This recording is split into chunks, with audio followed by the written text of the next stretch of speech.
Greetings, fellow armchair Imagineers. Tiki here. And BlueDragonFive. And welcome to the Infinity War Spoilercast. Dun, dun, dun, dun. All right. Anyway. Oh man, Dragon. This I want to make it clear, folks. At the time of this recording, this is going to be very mute very soon, but at the time of this recording, we don't officially know if Infinity War has become the highest box office opening weekend of all time. Are you sure? Because I thought they. It depends on the estimates, like because we have the Sunday estimates, but we need the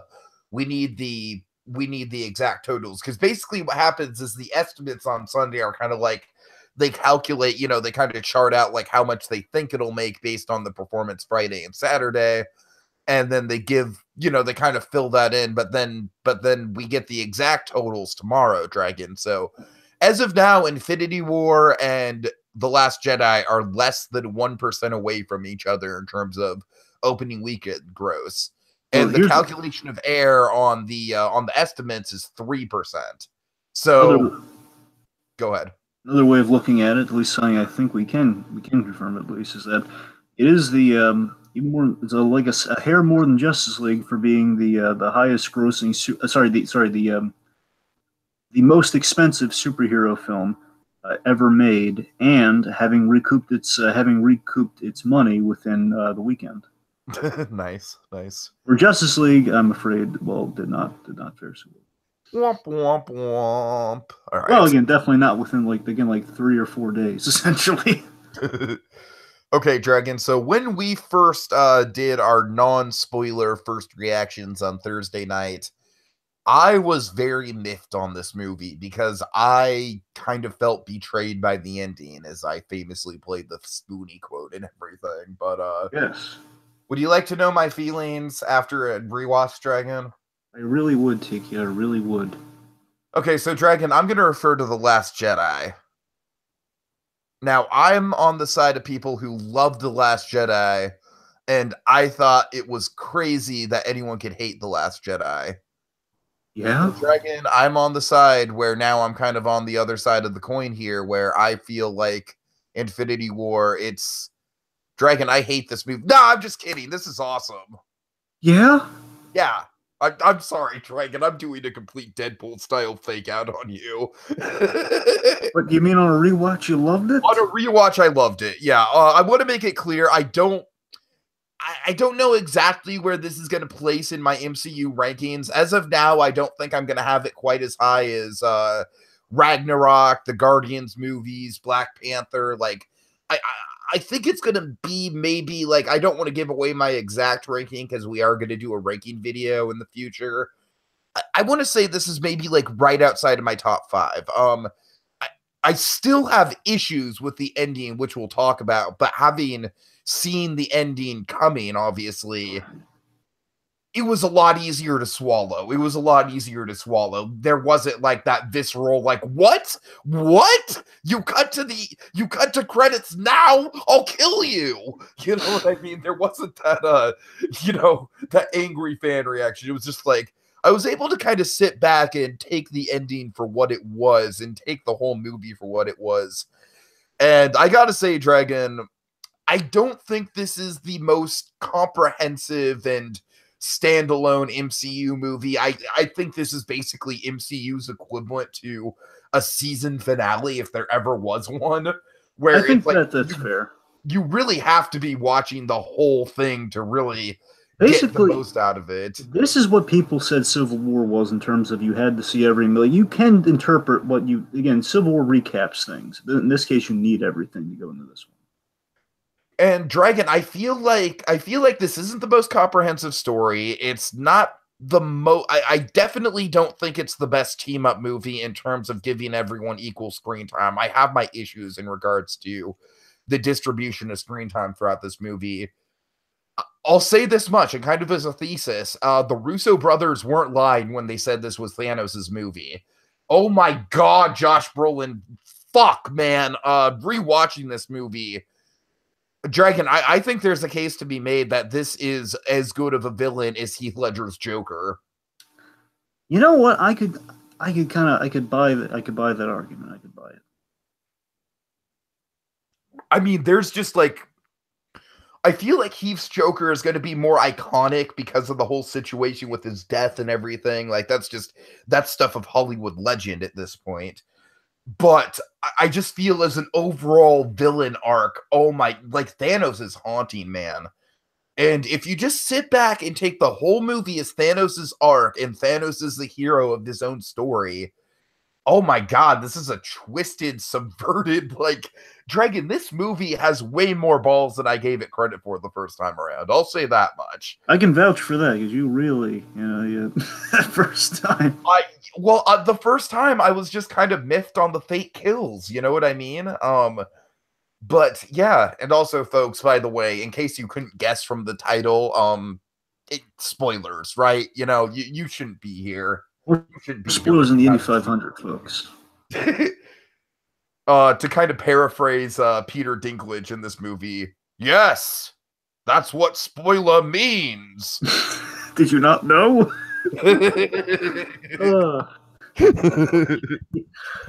Again, folks, very obviously spoilers. And again, I swear to you, for the first time I'm noticing this, I feel a little sheepish. I'm just looking at this awesome poster they gave at Comic-Con, which now makes a lot more sense given another spoiler right off the top before he gets an eye back.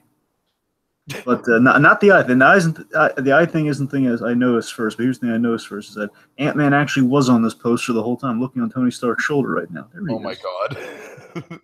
I'm just saying it makes me happy, but I'm telling you, I think they're going to connect. Well, we'll get there. I know. I'm with you too. We'll get there.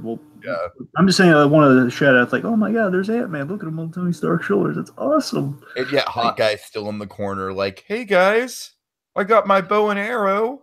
I can help.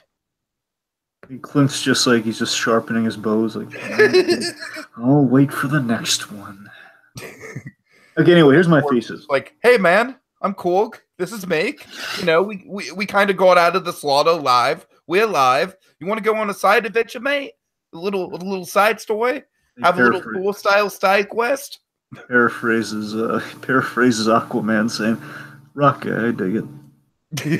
Okay. They could always recycle for the Fantastic Four one day. But So, Dragon, yes, to sum everything up in my thoughts, I think this movie's a bit jumbled. I think if you go into it, it's certainly not a standalone movie. But oh my god, there's moments, man. This is a movie full of moments, and it's a kind of like a where were you? Like you're gonna remember the first time you saw this.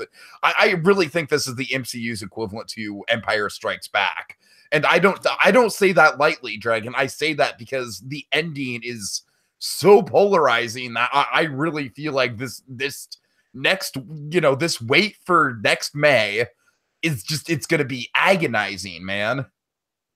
Yeah. All right.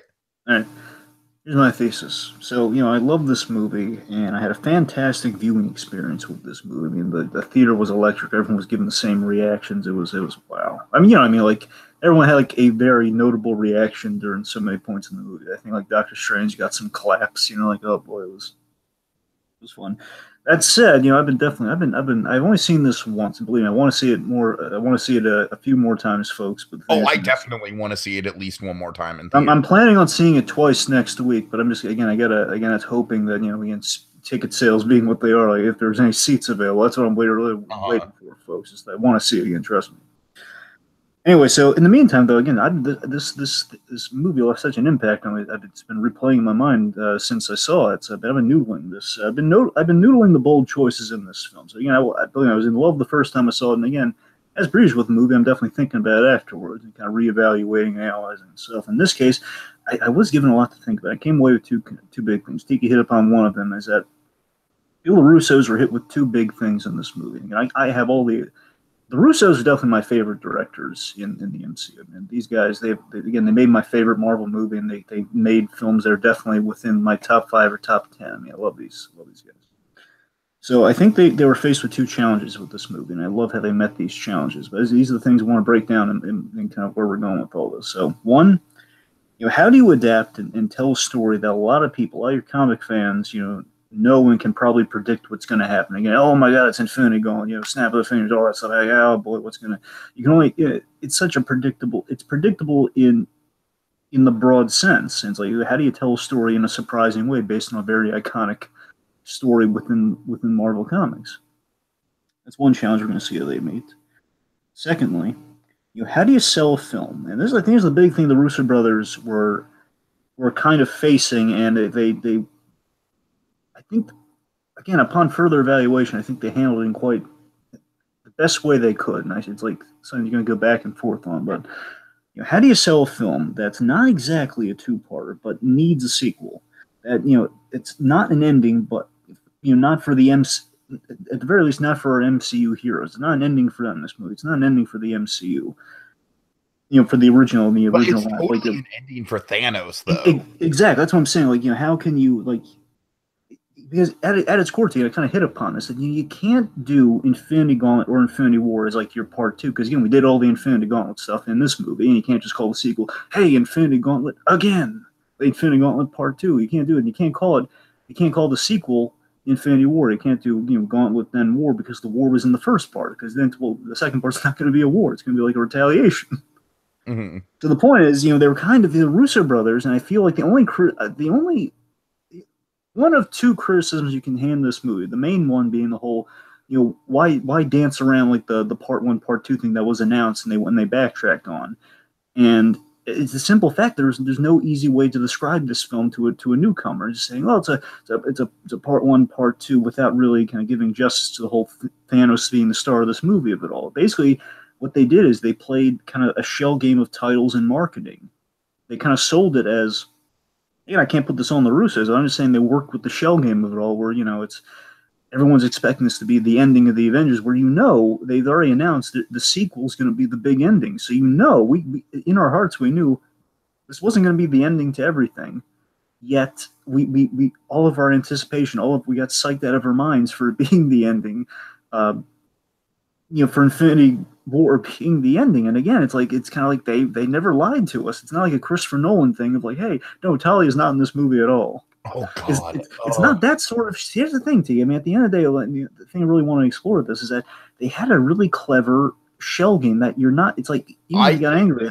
I honestly think this movie had one of the best marketing campaigns of all time. That's what I'm saying. It's like I think it's a marketing campaign that, again, it is somewhat of a trick, but it's a trick you applaud. It's like a magic trick of a marketing campaign. It's like not like an angry one of like, oh my God, they spoiled everything. Or obviously they didn't spoil everything. They had some deceptive stuff in there. They had some stuff that, again, seemingly was you could look at it as false advertising, but at the same time, like, no, everything was there, but it's getting you in the mood for it, and it put you in the perfect headspace to have everything in the movie subvert what you were going into it for. So it's a very clever. To be fair, there is at least one major thing in the marketing that is distinctly absent from the movie, but we'll get to that. I know. We'll definitely. you know what I mean. I'm just saying the point is that I think it's a very clever shell game of a marketing campaign. I think they took two mountains to climb, and I think they climbed in the most cinematic way possible. And I'm more and more wowed and impressed by the Russos. So let's just dig right into it. Let's just go through all the big moments and just like wow and kind of discuss it. Really quick with my first reaction, Joy, I kind of feel the need to bring this up. Did you see this in Atmos? Tiki, I went on a quest to see it in Atmos, and I failed that quest, and I really wanted to, but see it in Atmos before it leaves theaters, man. Again, trust me, on these rewatches, I'm going to try to see it at most. I really am. Okay, I'm gonna say this much. This beats Logan is the best Atmos experience I've ever had. Get out of here! Are you serious? No, I'm serious. All the times that everything with the Infinity Stones is just done. It like adds a whole, like, much like how Logan with the stuff with Professor X adding kind of like a theme park layer to it. The Infinity Stones in this movie, it's kind of like played like a theme park attraction almost. It's awesome. I'm definitely trying to see it in Atmos. You better believe me. All right. Okay, so the movie starts with everyone dead. For specifically Asgard, like pretty much all the Asgardians just slaughtered. And we kind of saw this coming, but they still made this really exciting. Okay, I just love the fact that before the MCU logo even ends, shit is going down. I love how you hear the stress signals as it's going on. Like you're immediately hooked. Of like, oh my god, something big's happening. And this is like, forget about, forget Civil War, forget the joke of a marketing campaign that was Age of Ultron. Dragon, this was actually pretty much the movie that Age of Ultron, that original Got No Strings trailer, was kind of advertised as. Dragon, this is the darkest and bleakest MCU movie, and you really feel the weight through everything, but at the same time, it's got that same sense of humor to it, and it doesn't go overboard on the humor like Ragnarok does. Yet it does have, like, again, throughout the film, we're going to be in like kind of our hero's darkest hour, but at the same time, we have some really hilarious moments in this film. Mm-hmm. So in this opening here, it picks up where Ragnarok left off. And he's there for the Tesseract, very logically, as you can call it. How the heck did Thanos find him? Why is he there? Well, because Loki pinched the Tesseract, as we hinted at Ragnarok. And again, now we have some great. I think we have a good send off for Loki. What do you think? Because he has like this great moment of where we pay off the big thing from Avengers. We have a Hulk. Dragon, it was one of those things where it's like, I almost feel like Loki's death was a spoiler, even though it wasn't a spoiler, just because it was so obvious that it was going to happen. To be fair, he's died a couple times before. Okay, yeah, I feel like I feel like that's the one thing that kind of takes away the impact of his death, is that he was probably the most predictable death in the movie. But my God, the way they do it, just him struggling, it's a very to the point death. You know what I mean? They don't really dwell on it. It's just like, I'm just going to choke the life out of you and just throw you to the floor, and your eyes are going to roll back in your head, and there's going to be no glory for you. And I love Thanos's no resurrections this time. I mean, think about it. We have like movie opens with, okay, all of Asgard essentially dead, and then we're gonna kill everyone. America's favorite, Idris Elba's Heimdall. Yes. You're gonna kill again. Heimdall. I love that Heimdall had a heroic moment before his death. Though. I love that he created he used dark magic to create a Bifrost to basically rescue the Hulk. And so, again, speaking of which, again, we have a Hulk. Of course, leads to right off the bat something people were waiting for in the movie. Waiting a big kind of build up for Thanos. Like, oh my god, Thanos versus the Hulk. We get it, like, surprise. Dragon, that's what I was kind of pitching when we did the Disney debate. Yeah. Yeah. And I feel like I kind of got that without him actually. Ironically enough, I feel like in a weird way they didn't kill off the Hulk, but they did something interesting with the Hulk. Yeah. Essentially, bear in mind I'm reading into this, but essentially Hulk was. I think he's terrified of Thanos after his defeat. Oh yeah. More on that a little later, but yeah, he's. So again, like after that, again, I love that what defeats the Hulk is the fact that after all these years, the Hulk, while again he's the Hulk is strongest there is, compared to someone who is equally as strong and knows what they're doing. I mean, again, like with Thanos, one Infinity Stone. Yeah. With one Infinity Stone. Wow. And again, like he just he took him out like very strategically too, like bam, bam, bam. I think thankfully Heimdall came in for the save, stabbed right through the chest. And for me, again, so Loki had those 2 months. He had we have a Hulk, and he had the really nice line of redemption where he said, and I love it's like a tip of the hat to the audience. Like it's kind of Tom Hiddleston's kind of goodbye to the audience, where he kind of gives a recap of Loki here, where he's trying to trick Thanos with that hiding the knife and everything. Where he says, "I am Loki, Odin's son." I love how he calls himself Odin's son. Is like little. I mean, he saved his brother too. I love he had that moment where he could have let his brother kind of die just to stick it to him, but he saved his brother as he's being tortured by the one Infinity Stone. Refers himself as Odin's son, rightful king of Jotunheim.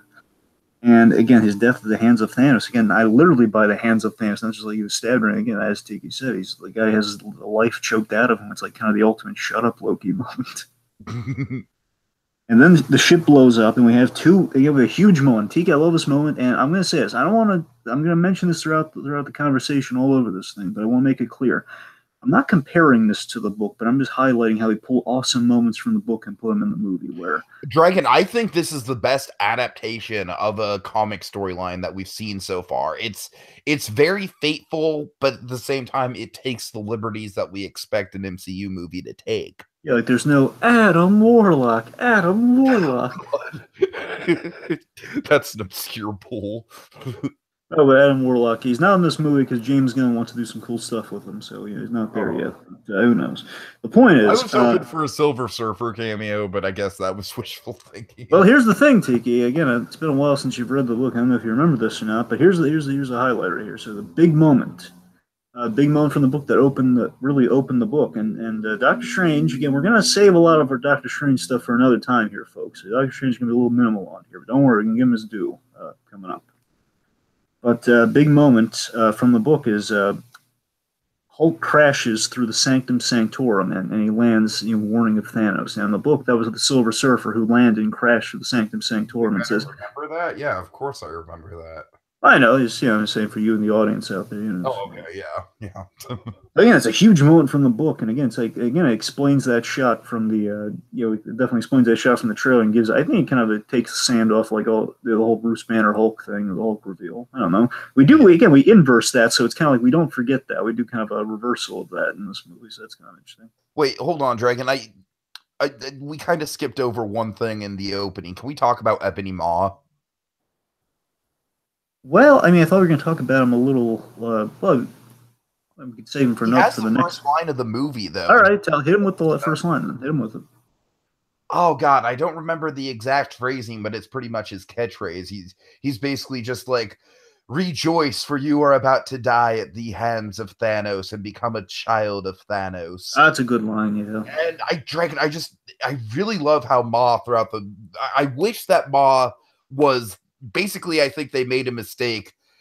Again, I have nitpicks throughout the movie, but I want to make it clear these nitpicks don't tank the movie by any means. But likewise here, I got some nitpicks that, again, I would justify, but at the same time, they're nitpicks that even if they did really count for me, they're like, you know what, come on, I do really feel like a big missed opportunity, though, is I really feel like Maw should have been the final boss of the Children of Thanos and not the first one defeated. I really like that guy in. Oh my God, he's almost as chilling as Thanos is in some regards. Well, remember, Maw is Thanos' top guy in the Children of Thanos here. Remember, he is because I think Thanos has a line later on where he says, "Oh, Maw, that's a pity." Where again, he cares about his children to an extent. Yeah, well, we'll get into how they. Like, I'm not even convinced that he's dead, but come on, he's launched into space and do like the Emperor from Robot Chicken. He's like all frozen. Anyway. Okay, so yeah, let's get to we have, like you said, we have that iconic opening with the Sanctum Sanctorum. By the way, I love Dragon. This movie it does the little banter between the characters that the MCU is so known for so perfectly. Because we have that little bit. I don't know if you caught it the first watch, Dragon, but we have the bit with Strange and Wong, and they're basically like Strange is going to pick up lunch, Dragon. He's going to a deli, and Wong wants a tuna. I know, I love that moment too, but again, Doctor Strange stuff too. We gotta save it. Oh yeah, you're right. Okay, I'm sorry, folks, and just to set this up, let's kind of give the context for why we're skipping the Strange stuff. Dragon, first, I just want to.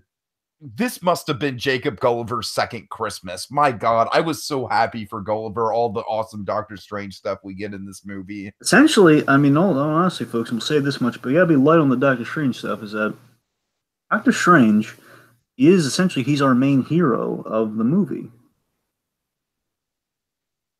Okay, so basically the main reason why we're going to have Doctor Strange as an additional conversation is that our good friend at hotchocolatemedia.net, writer and director of Super Academy, Mr. Jacob Gulliver, Doctor Strange superfan and aficionado, Dragon, he makes a tradition of joining us for Doctor Strange spoiler corners on any MCU movie that Doctor Strange is involved in. So we're going to kind of have a side chat with Jacob Gulliver to talk about all the Doctor Strange stuff. And trust us, folks, I'm sure that Gulliver is going to lend his expertise, like really explain all the minutia of what they pulled from the comics in the Doctor Strange stuff this movie. So yeah, we can't talk about much Doctor Strange stuff. I will say, Dragon, one of the things I do kind of want to hit on with Strange, though, is when Tony meets Doctor Strange. Of course. So that was just a great time moment with Pepper, because it's just like, first of all, again, odd banter But it's so relatable where Tony's talking about the dream, like, you know, the dream where you have to pee and you're looking around and there's no bathrooms and you're like, oh my God, is someone watching? Where can I go? Oh my God. Again, just very relatable, very funny. And then we have that moment where he's just like to Pepper, you know what? No more. I'm going to promise no more surprises. No more surprises. Absolutely. And then it's so perfectly timed, Dragon. Like Doctor Strange is like, Tony Stark, I'm Doctor Strange. You need to come with me right now. The fate of the entire universe is at stake. Oh my God. Oh yeah. Okay, and then of course we get the reuniting with Bruce. I love how just shell-shocked Bruce is. He just kind of awkwardly hugs Tony because he doesn't really know what to do. He's just like, "Oh my God, Tony, this is bad." Science bros for life. Yeah, but seriously, I do love the novelty of Banner and Tony, having their little reunion. Basically, kind of Banner getting caught. Basically, this is like it's not as much of a recap that we get in Civil War, where again, if you came into Civil War clean, you could piece together what's going on. Or in this case, I love that there's like the one moment we have here where kind of Banner learns about what happened in Civil War, that Cap and Iron Man aren't on speaking terms. Where again, he gets a little caught up in what's been going on while he was doing all this stuff in Ragnarok that we saw. Dragon, that's such a great way for the to do exposition, is simply, have the characters off doing their own things. And then when they reunite, we could do it in a comedic way, where we have that thing like there's an Ant-Man and a Spider-Man. It's like they could add comedy to that exposition. It's effective exposition. Absolutely. And basically overall, with Tony and Doctor Strange, we're seeing that science and magic, they're not quite mixing well. That's kind of... Yeah, we'll definitely talk more about Tony and Doctor Strange's dynamic with each other with Gulliver, but suffice to say, I think it might be the best dynamic in the movie, just in terms of like the electricity of that first Avengers movie is in the air between those two, I think. Oh yeah. And again, it's kind of funny. Tony, again, like two characters who were essentially, Doctor Strange borrowed a lot from the Iron Man formula, but from the Iron Man playbook. And again, so funny, like those two kind of cut from the same cloth, having such animosity towards each other. It's kind of funny. All right, so Dragon, I thought the opening action set piece in New York just fucking hit it out of the park. Let me tell you what got me really excited in Antique. It's a little moment. Very simple. Okay, two things. Okay, so one, I love that, again, because my love for, again, the Russo brothers, and specifically, of course, Winter Soldier above all else, but short of Winter Soldier, you have Civil War. And, I love that, we have a symbol from the end of Civil War with the flip phone that Steve gave Tony, and just basically saying, like, hey, I'm sorry, I'm going to be there whenever you need me. And I love that, again, like, he's so close, he just needs to dial the phone, and, like, the minute he goes for that, that's when all heck breaks loose outside New York. And when that happens, again, the flip phone is like a good symbol, a great reminder, like a callback to the Civil War. If you recognize that you're going to get it, it's going to make you feel warm and fuzzy. It's like, oh man, like the divorced parents getting back together. It's so nice. And the moment that gets me, so again, that's just like the nostalgic moment. In this case, I love it when our heroes, again, Iron Man, like Tony Stark at a costume, he runs outside, and everyone's running in a panic down the streets, and there's this woman that falls, and the fact that he helps that woman up, and then like the car crashes, and he's like, get some help. It's like all of that. I just love that. Tony Stark it's everyday heroism in the sign of utter urgency here. I feel like there's a real world urgency in this action sequence that even though there's a giant freaking like donut shaped spaceship, it's so real world. It's almost kind of like, I hate to say it, Dragon, but I feel like in a weird way, it's kind of like a 9/11 parallel in a way. It's another space 9/11. Yeah, right. Where it's just like, Dragon, I love the impact where it's like, of course, we've seen that ship all over the trailers. We know what it looks like. But the impact of seeing it for the first time is it builds. It's such a good build where, it starts with the... with seeing all the papers and stuff flying past the door, and then the people running, and then they go outside and cars are crashing. And then we get that humming noise. By the way, that humming noise, again, in Dolby Atmos. Making me jealous. I get it, though. I get it. And then we Yeah. pan up and oh, it's such a well-constructed shot. It is, and again, the giant, and of course, we cut from the giant space donut to Spider-Man, which is excellent. Okay, freaking Ned's cameo might be the best cameo in the whole movie. And of course, he's not alone in the cameo department there, because as Ned's kind of awakened, and again, Ned has again, it's so funny to you know the Russo brothers, and this thing I always gotta give props to the Russo brothers for.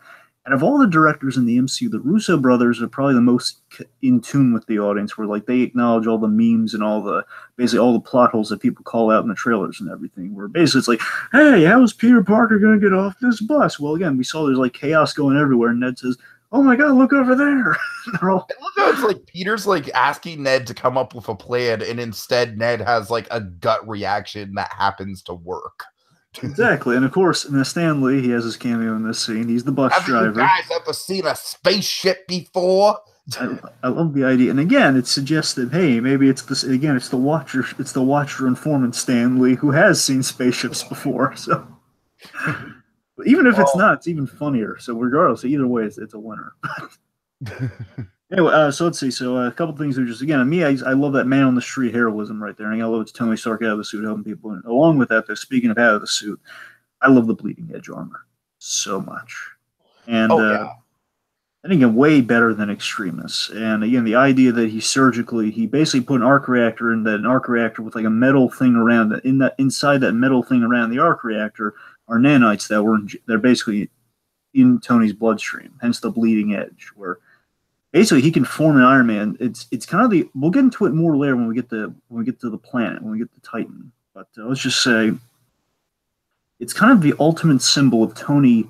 The only way Tony could be calm and be ready to move past his anxiety and his PTSD from Avengers is to be always battle ready without having a suit of armor on. So it's kind of scary where like he always has to be ready for it. And that's the only way Tony could kind of have peace of mind where, hey, I can armor up anytime I want. It's kind of it's a scary form of peace, but it's still kind of peace for him. Mm-hmm.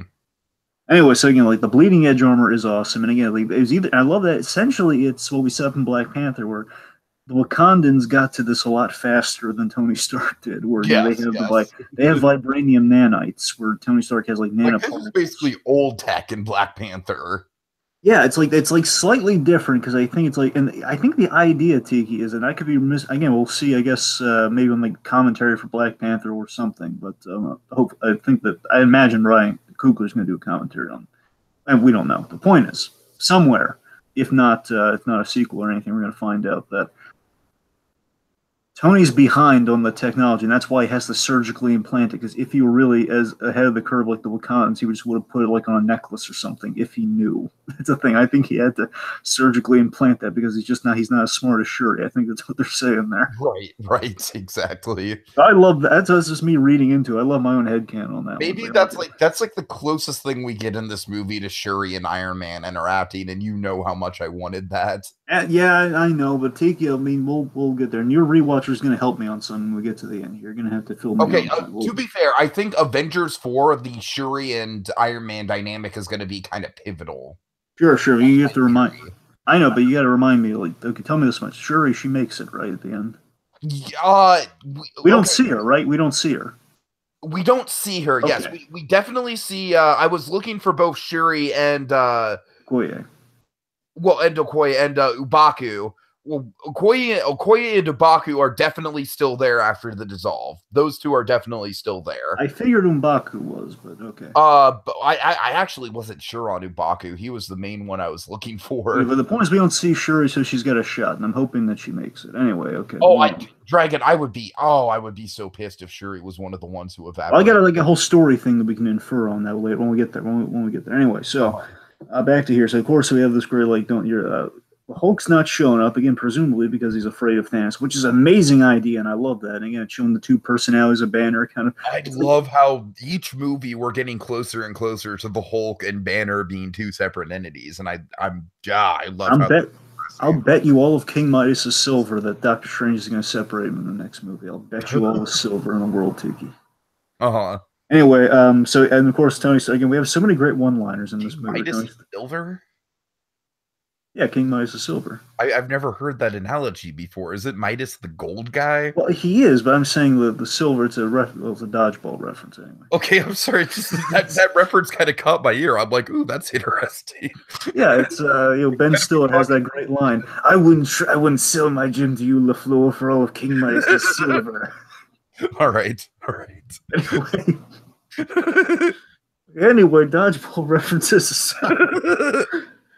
Okay, what was I getting at? Oh yeah, but yeah, right. I'll bet you all that Doctor Strange is going to separate in the next movie. Anyways, again, Hulk not showing up again. We're continuing to develop those guys as we're going forward. We're not running dry. And we have one of the best lines with that, where Tony Stark says with all the sincerity in the world, he says, "Hey, dude, you're embarrassing me in front of the wizards."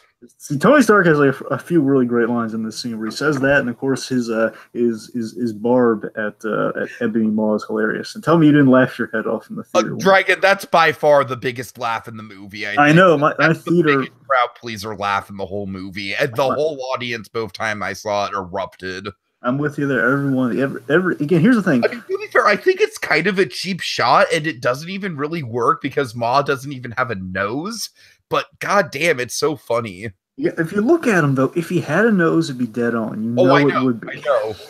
That's what's so funny about that. And he has kind of a voice of with that refinement. It's like he speaks like a Squidward type. Anyway, I mean, the other thing too is I want to make this clear. I didn't have a bad theater experience because I had a really great theater experience. It was so great that there was this one thing that happened that didn't bother me at all because I was so sucked into it. There was a kid in the theater. And you imagine in a film with a lot of death, a lot of scary. Dragon, I was thinking that too. There were several, because I went to an afternoon screening today, and there were quite a few little kids. I was just kind of, this is going to be like a little kid's first like hardcore like. This is pushing PG-13. Let me make it clear. So again, Squidward. I'm just saying the Squidward gag is. While we have a gag like that, I'm sure every kid's going nuts for if they hear that. At the same time, I would not recommend this for kids. I really wouldn't. I wouldn't recommend this to kids under 12. Yeah, exactly. I think a 12-year-old could easily take it. What I'm saying is some idiot parent took their young child to this, and of course, basically, let's just say when we get to the. To be fair, I wouldn't call them an idiot parent because it's a movie featuring Captain America, Iron Man, Spider-Man. You know, it's like. I'm saying that's a parent who didn't watch the trailers at all, who didn't get any of that, like. I don't know. I'm just saying, like, look at the Outriders, and okay, this is not a movie for young children. I'm not talking like 12 years old. I'm talking like a younger kid, like very like maybe 5. No, I hear you, but I'm just saying a movie that with Spider-Man as a headlining character is always going to attract a young crowd. All right. Anyway, so again, folks, you got to read the synopsis before you see the movie sometimes. Okay, anyway, get back to the action. So, again, I love Spider-Man joining the fight, as I mentioned. Of course, the casual... I love the casual conversation in the middle of battle where, he's chatting with Tony Stark. There's a little bit of time has passed. So hopefully we'll get filled in on, like, Spider-Man Homecoming 2, maybe. Mm-hmm. Like, roughly a year... Well, it's been 2 years since Civil War. So it's 2018 in the movie. So presumably, again, Spider-Man, it's been 2 years since Spider-Man and Tony Stark kind of had their big moment. I noticed that time jump. Yeah, I'm glad you brought that up. Well, yeah, that's how we explain like bleeding edge armor. It's like right, you have that last one. It's very high tech. Again, like years behind Wakandan, but it's still. I was laughing about that Wakandan thing. Oh, Tony, if only you knew. Anyway, so okay, let's see. I'm just trying to get. We already covered the whole Cap call moment there. Tony saving helps people. But yeah, I mean, yeah, just like again, it's like casual. Again, it's one of the hallmarks of Marvel. You have heroes like kind of like teaming up just casually like in New York because there's so many of them there. It's like, oh hey, Tony, what's going on? Of course, I think that Wong is kind of an MVP in this fight. We'll get into it more with Jacob, of course. Of course. I love it. Go ahead. I'm just I love the like kind of the ending of it all here, where Tony and company get caught up in the heroic impulse of it all. Where mainly Tony, he's after Doctor Strange is captured. I love that he launches into space and basically he's chasing after the donut, and in doing so again, like that's his impulse where he's not really thinking it through. Oh man, I I probably should stay behind, but I gotta go after extras. I mean, the heart of the mission right now is like another alien invasion, my worst fear. And I love how that plays into this movie. I love that while we don't do a whole lot with Tony, we do more with Tony than we do with Cap, and we'll get into that. But the point is, what we do with Tony is reflective of his arc as a whole. Where again, if you're going into this movie clean, you won't really get all the stuff with Tony Stark here. But I do like it is continuing, like we're circling back to the Avengers sphere that Tony has. So again, Tony, that's what's motivating Tony a lot in this movie. He's going into space to stop this another invasion from happening. And in the midst of the donut chase, we have a moment that I really love, and I really hope you love too. By the way, I was thinking about this in the theater. Oh boy, this part of me was saying, I hope this shuts Tiki up about all his Iron Spider paranoia. But we have the Iron Spider armor. Okay, in space, it makes perfect sense. That's what I'm saying. My whole thing is I don't want it to be Spidey's de facto costume. Like when Spidey, that's why I'm glad that we saw Spidey swinging around in the normal costume for a bit. Yeah. Because in space it's fine. That's what I'm saying. I think Spider-Man is in space for like 90% of his screen time, so it's fine. I'm just saying, like, going up against a heavy hitter like Thanos, and especially going into space was like the clincher. Like, absolutely, he needs it in space. Yeah. I mean, yeah, that was a cool way of working. And not only did we get Iron Spider, as we see later on, we got full-blown Iron Spider. And my God, in full-blown Iron Spider. We got the metal, folks. Big spoiler: we got the metal Iron Spider, the golden Iron Spider legs from the comic. Now, you see, I haven't seen that image, so it was a surprise moment for me. Yeah, I guess in some ways it kind of like when I first saw it, I was kind of like worried about the whole like overpowered Spider-Man thing, but no, I like it. I grew to accept it. As I'm saying, it's so cool that, again, Civil War, this is the costume we got in Civil War. And again, what we had in Civil War, the movie, was, okay, Tony Stark built the Spider-Man suit. And again, it was really cool. And so, he built him a suit like he did in Civil War. I get it. And of course now, like, hey, folks, that's nothing. We gave him a suit, and it was like a very awesome suit. We're gonna actually give you the Iron Spider suit in all its glory with the metal legs and everything. Oh man. Amazing. Spidey doesn't necessarily have a huge arc in this movie, but I feel like his overall theme is that of being the hero who really means well, but I don't want to say he's in over his head, because it's an evolution of what we saw in Homecoming, where I feel like in Homecoming he accepted his arc, but in this movie it's kind of more like he knows that he's in over his head in this movie. You know what I mean? And I feel like in this movie, a lot of it is just him kind of trying to be, trying to keep cool in the situation and trying to, like a lot of other characters in this movie are kind of trying to find levity in the heart of something that's just unfathomably dark. Which is a cornerstone of Spider-Man, where Spider-Man's always about kind of finding jokes in tense situations, like a defense mechanism.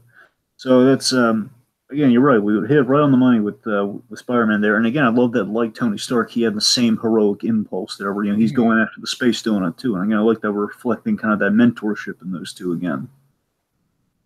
All right.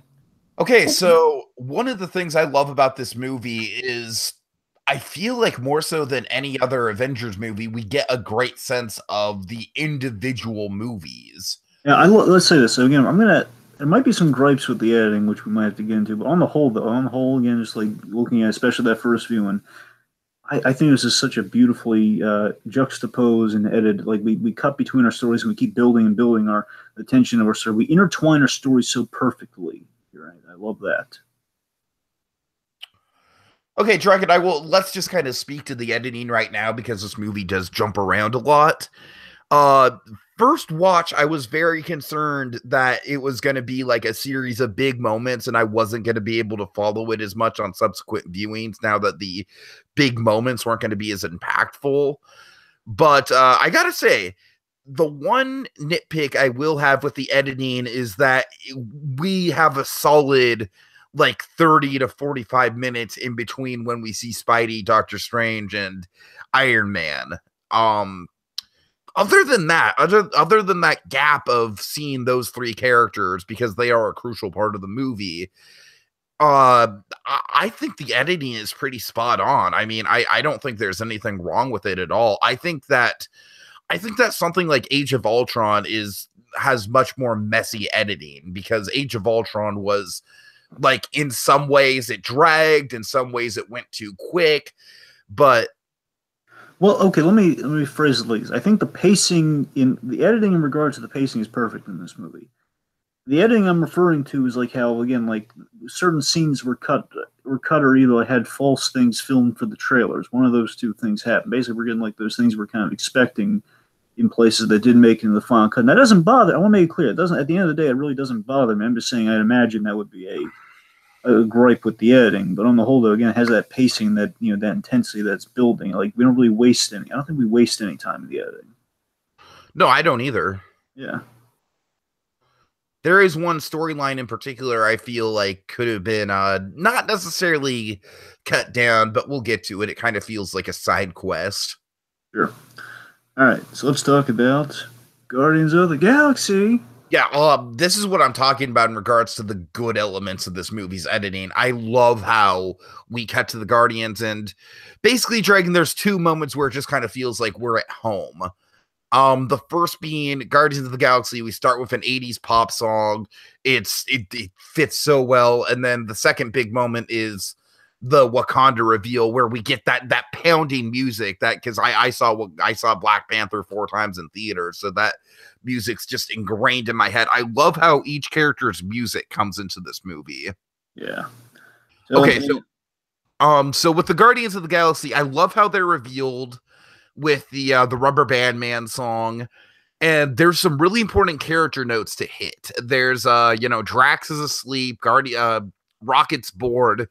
Importantly, Gamora is like more into the music than she's ever been. She's like really singing along and grooving to it. Okay, now let's make something clear. This is a few years. Again, we've linked up with the MCU timeline, so it's been 4 years, at least 4 years to 4.5 years since Guardians of the Galaxy Volume 2. Uh-huh. So I just, like, on a rewatch, knowing what we know about what happens to Gamora in this movie, we'll get to it soon, folks.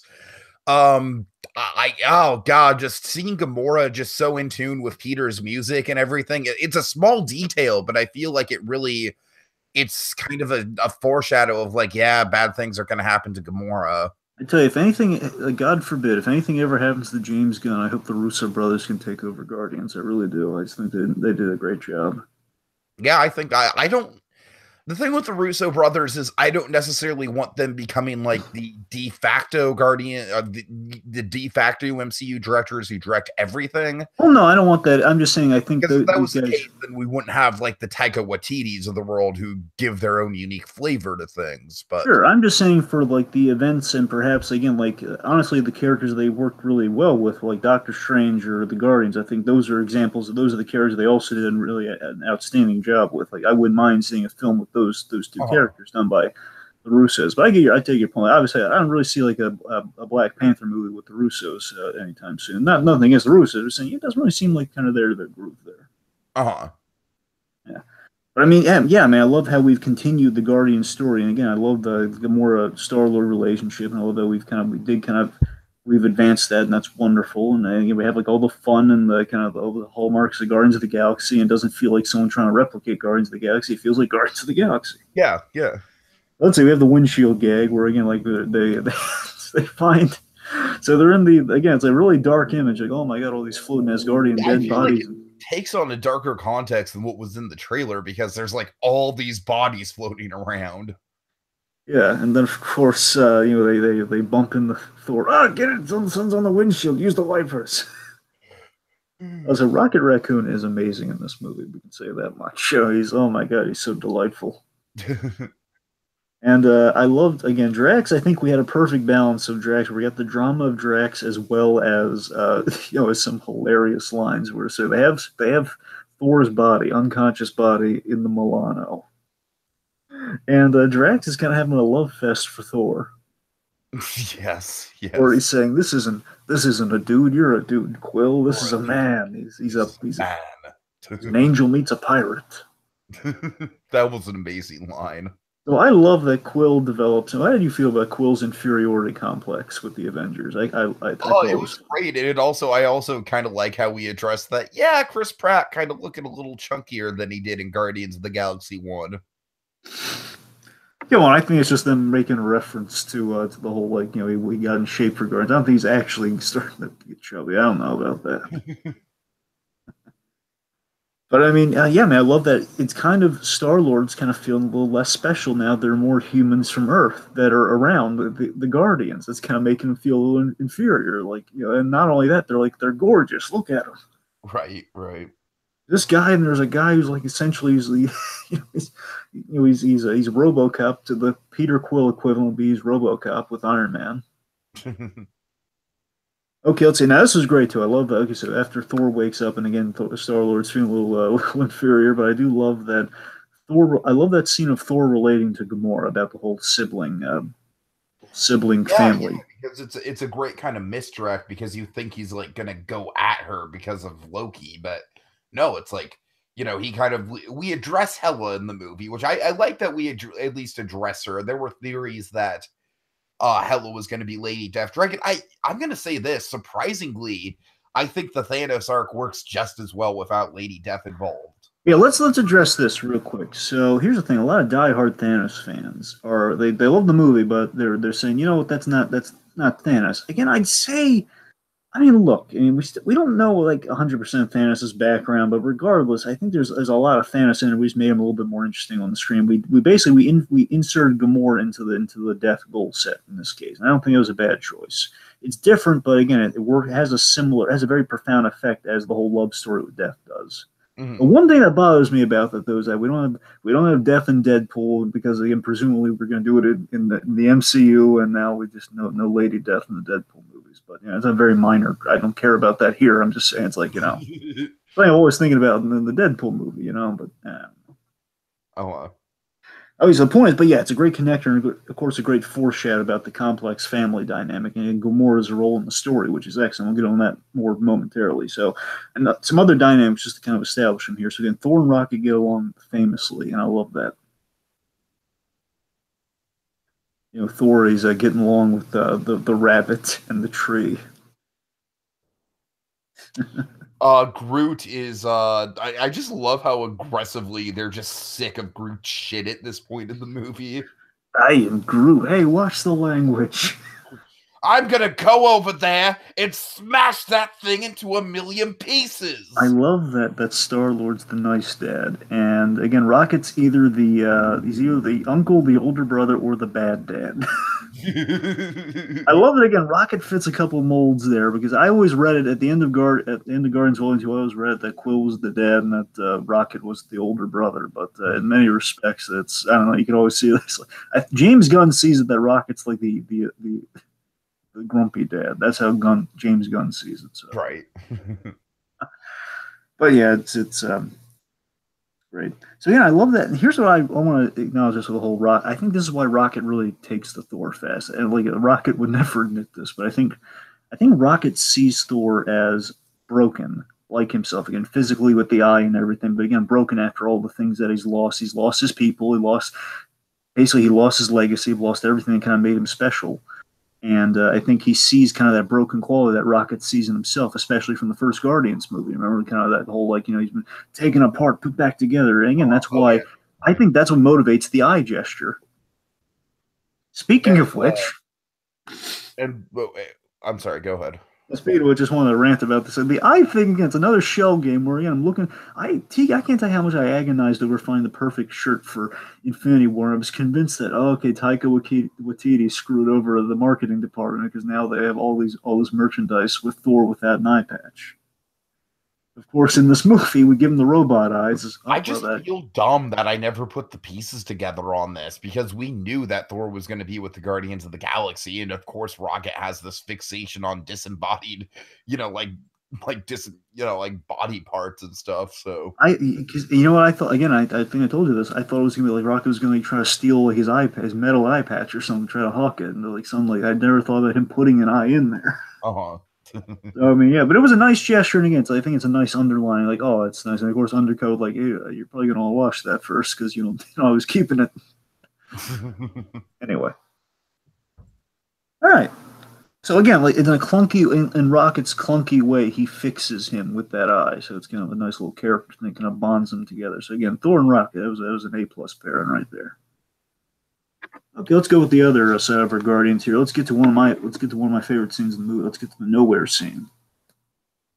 Yeah, can I is this before or after oh no, okay. First of all, we'll build up to it a little bit because we have some great Drax stuff. Oh yeah, sure. The bit well, first of all, we have that we have the cementing of Gamora's relationship with Peter. And I gotta say, Dragon, as soon as I saw the kiss, I had a bad feeling. Their first kiss, again, we got them close to it in the first movie, and again, they're really getting close. Again, they had the whole unspoken cheers thing in Volume 2, and now they finally kissed. Dragon, as soon as I saw that, I was like, oh boy, oh no. But they distract you from it with a hysterical Drax gag. Yep.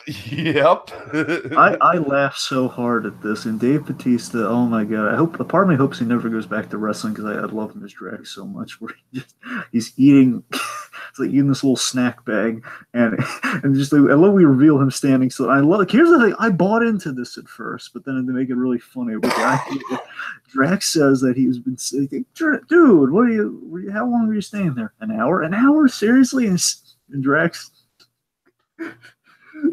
says he's mastered the art of becoming invisible by standing so still. And again, initially I thought he was being truthful about this because again, we have that moment in the sequel where in Guardians 2 where he says, one of the reasons he fell in love with his wife was because, she wouldn't dance at all. She would be so still you'd think she was dead. Right, yeah. And again, I like that it's kind of coming from that sweet place. And Tiki, at the same time we're getting these hilarious moments with Drax, we are cementing that drama and that wonderful complexity of Drax, of the man who lost his family to Thanos. Mm-hmm. And again, I love we have those little bits that are kind of building that up and up in like a couple places. So and of course, he's eating the snack, and again, as like said, I'm moving very slowly. And of course, Mantis comes by. And again, Mantis is like the perfect playmate for Drax. Hi, Drax!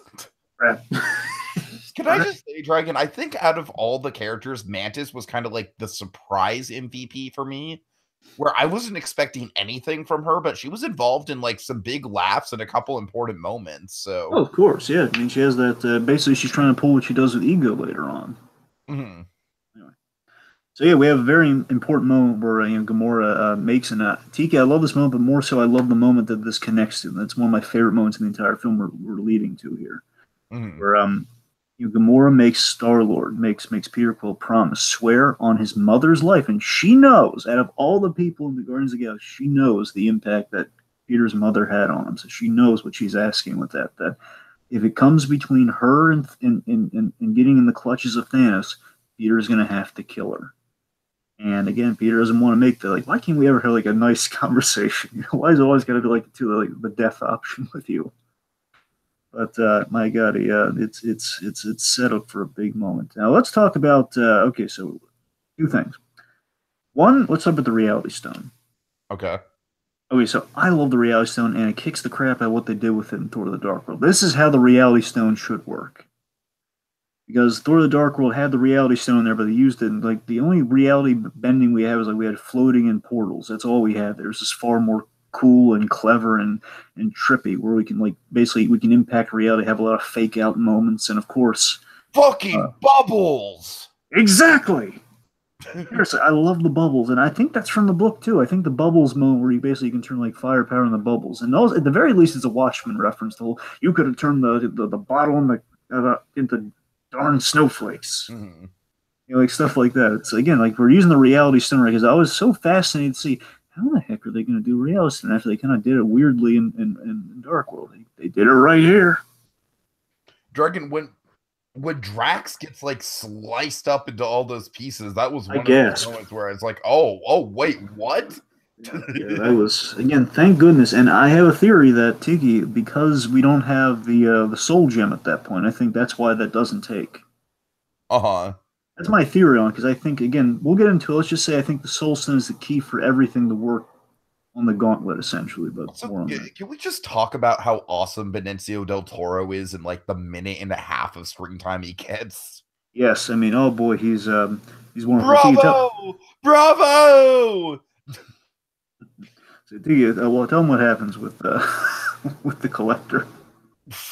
As it's revealed that the whole you know, like it basically fades away, like the reality stone kind of fades away. You know, like, oh crap, no, nowhere is like completely destroyed, and as it's fading away.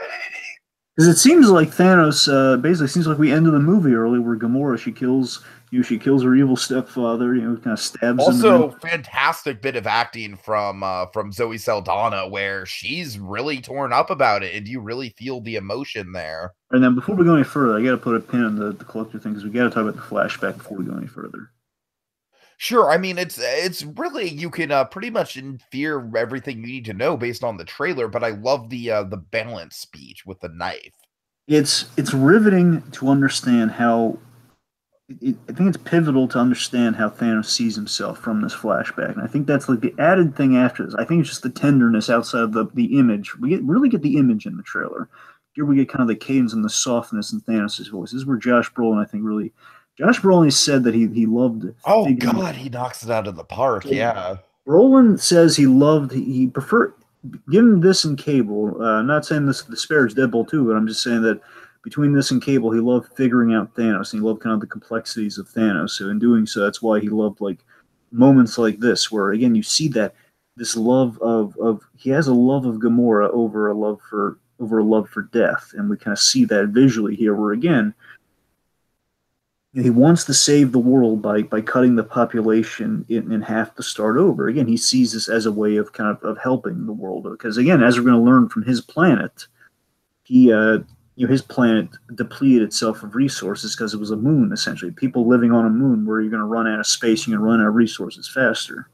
Uh-huh. And essentially, and this is kind of cool reading in the Thanos here, and we a lot of this from the Flash, the whole goal of balance and everything, is that in a way, the really cool meta thing with Thanos in the story, Tiki, I'm really excited to see in this and the fourth one, is that it's like the goal of the MCU, Phase 4. It's basically it's the goal of the transition in the Phase 4 of New Beginnings. Thanos wants a new beginning. We kind of have to go through this. Oh, that is weird to think about. You're right. That is kind of a meta narrative. Essentially, to get to the transition of Phase 4, which will be in the next movie, we have to go through this. We have to go through Thanos' goal of kind of wiping out half of reality. Basically, Thanos achieving his goal of balance is what we need to establish change. It's change in the true sense of the word. And I love that in such a horrible moment of like killing Gamora's family and everything, we have that little moment where he tells her to turn away. He makes sure she doesn't look at all the death and destruction around her, because again, he's taken by the brazenness. I think he sees himself in young Gamora there. And again, we don't know all the backstory on Thanos necessarily. And again, let's just say, I don't want to bore you with the details. Let's just say Thanos is a really complex childhood, to say the least. Part of me wonders if Thanos sees a bit of himself. I mean, I feel like we got a good Thanos backstory in this movie. We did, and that's the thing. We don't need it. I'm just saying with the whole young Gamora thing, it reminds me of Thanos basically having a soft spot for kids. And I'd like to think that maybe that's why he sees that Gamora kind of going after people who've taken her mother away from her, and like Thanos respecting that in her. Just let me take her to your mother. And again, in reality, he doesn't take her to her mother. Again, he's not taken to her at all, but at the same time, he's providing a sense of comfort in the midst of kind of genocide all around her. And that's kind of poetic and beautiful, but at the same time horrifying, right? Yeah. I mean, again, the complexities of Thanos in this movie. So I'll say this too, my thesis.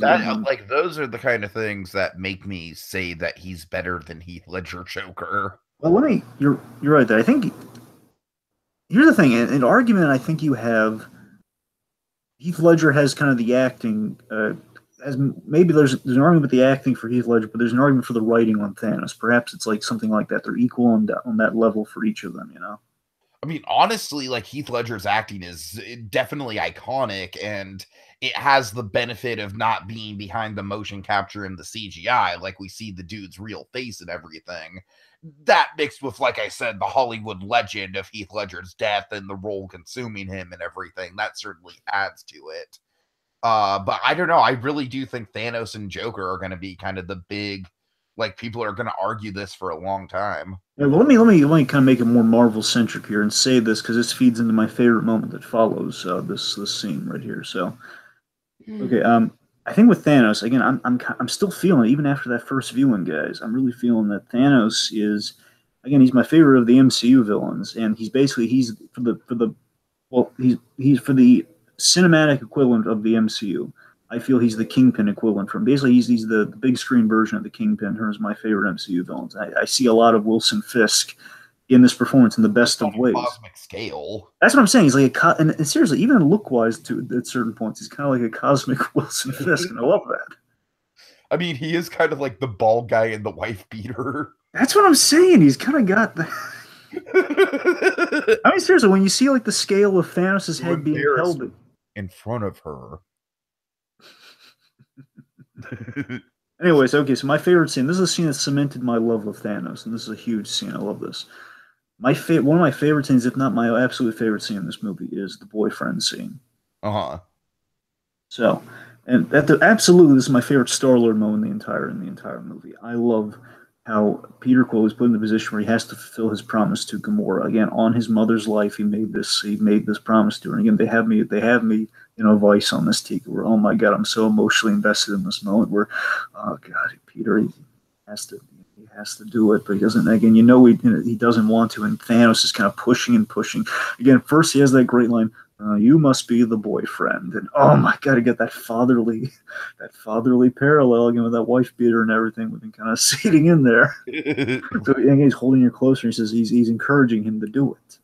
And again, I love them. Tika, this is the moment that it makes me fall in love with Thanos here. So then Peter Quill, I have this emotional scene where, again, like Gamora, oh my God, my heart. And this is my favorite Zoe Saldana scene too, where she says, "Peter Quill, I love you." And again, they confess their love for each other. And again, Peter, he doesn't want to do it, but he's willing to, again, to honor her wishes and then basically do what's for the greater good. And it's going to bring him all the pain in the world, but he's going to do it. He pulls the trigger on his blaster and Bubbles. Fucking Bubbles! Yes. I'm sorry, I don't mean to make light of it, but that's all I can think of. So here's the thing. So it's Bubbles, and one that's like traumatizing for Peter Quill. Like he went, and again, we kind of foreshadow our Vision moment at the end here too, where again, like he went through all of that to kill the woman that he loved because she begged him to. And again, for nothing, he has to live with the fact that he was going to do that. But here's the moment that makes me fall in love with Thanos. I love that Thanos, he respects him for it by saying, I love that moment so much.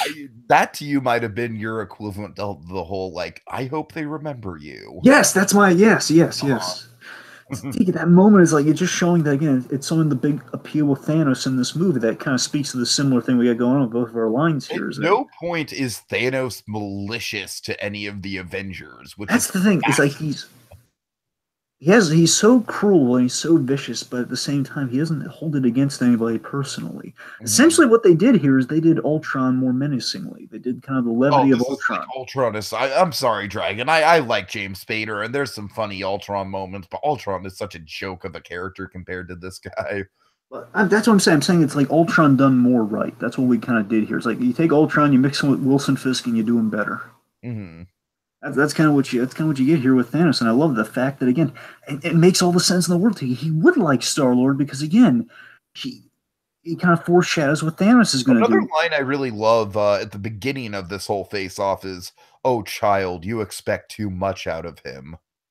Exactly, and Tika, that line, all of this whole situation is a foreshadow for Thanos later on. So absolutely, he would identify with Peter Quill saying he kind of sees himself in that, it would pain me, but I would do the same action. If it came down to it, again, out of love, I would do that to achieve the goal. And I respect that this guy, who has the novelty of being the boyfriend of my daughter, my adopted daughter. Mm-hmm. The fact that he would do the same thing I would do, because of that, I like this guy. I can respect this guy. And again, I love that he has that kind of that boyfriend-father dynamic with Peter. Like, it kind of reminds you of the Michael Keaton dynamic in a way. Oh my God, yes, it's more. Yes, it is kind of. Again, it's kind of Ultron mixed with the Vulture, but again, it's a combination that gets you a Thanos. Yep. Oh my God, it's so. Again, it's kind of the honor code, but taken to a cosmic scale. It's kind of the honor code of the Vulture, taken to a cosmic scale, and I love it. Oh my God, that's the moment that made me fall in love with Thanos even more than I already was. Like, just like, oh my God, Thanos is so terrifying. Like, that's the moment where I love this guy. Okay. All right, so let's get to folks, we're not even done introducing all the characters yet. We haven't even hit my guy yet. Yes. I know, right? Okay, so we catch up with Vision and Scarlet Witch in Scotland. What do you think of Scarlet Witch not having the accent? I assume you're gonna write that off to the time jump, right? Yeah, and honestly, look, we see they both have changed, him physically, her, and she's becoming, they have to hide too. So, that she kind of has, she probably had to go into hiding a little bit. So, like, oh my God, there's a Sokovian accent here. It means there's a Sokovian girl here. Remember all that business in Sokovia, Civil War much? Right.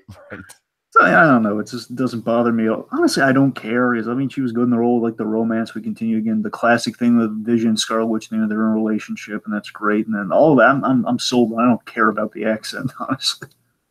That's fine. Yeah. So again, I love that. I love how we address the aftermath of Civil War, where honestly, and this is kind of something cool that we haven't done with War Machine in a while. We kind of justified him in the movie, where the idea, Tiki, is that War Machine he's the reason we have the Hulkbuster later on, because he's our Iron Man connection while Iron Man's in space. Right. Essentially, while Iron Man he's off the grid. I actually think out of all the Avengers, like out of Civil War and Age of Ultron, this is definitely, like, he doesn't have a ton to do, but this is probably Rhodey's best role out of the three of them. You got to remember, technically, Tiki, the reason he's in that kind of holographic kind of conference with Thunderbolt Ross is because he's now the duly elected leader of the Avengers. Technically, remember, he's the leader of the Avengers while Tony's out of the equation. That's kind of cool. It's like, yeah, that's a way of making War Machine relevant, and I love that. Of course, he has a respect. I feel like Falcon is the one that gets the short end of the stick this time around. This time around, yes, and that connects to we'll be there in like a minute. So okay, so let's see. The point is, I love how we address Civil War aftermath. That are basically all of Team Cap. They've had to go under the radar, or in this case, they've had to make deals. So again, folks, we're addressing the poster here.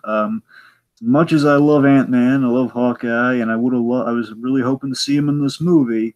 Well, again, mainly love Ant-Man. You know what I mean? I'm just saying we were hoping everybody was going to be in the movie.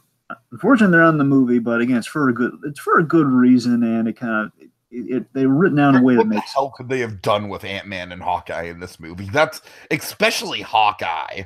Honestly, there was one thing. I have my theories about Ant-Man. Like, I think it's possible that Ant-Man is like actually in this movie. Like, he actually has a role in the events in this movie. But we'll get there. You're right. There is. Okay, what I'm saying is there are two things they could have done with Ant-Man. One, the thing you're alluding to. Secondly, Thanos got a cut on his cheek. It was like a big moment where he got a cut on his cheek. If they really wanted to, they could have like revealed that Iron Man punched Ant-Man in the Thanos' face. Oh my God, I would lose it, Dragon. I would lose it. But that's a little too dark. That kind of stuff when it comes to Ant-Man. Like, those are the only two things you could have done with Ant-Man in the movie, really. But the point is, it made sense, though. And again, I love how this basically, again, when we get to the future of the MCU, let's just say I love how we're going to set this up with Ant-Man, where the idea is like Hawkeye and Ant-Man, they both have families, so they want to be on the run from their families, so they took a deal. That makes all the sense in the world. That would happen. So, I mean, as much as I hate, like, oh, man, that means they're not going to be in the movie. It's like, yeah, it makes sense, though. Yep. Anyway, so it makes sense for those guys not to be in the movie. Can we just talk about how cool the Captain America introduction is, though? Yes, I love the introduction to Captain America. So let me make this clear. I do love that. I love how Cap is used. I do love when Cap shows up. It speaks to the whole. You have to be following these movies to fully appreciate this. But again, if you're coming in clean to this, you're not really taking a lot away from Cap in this movie.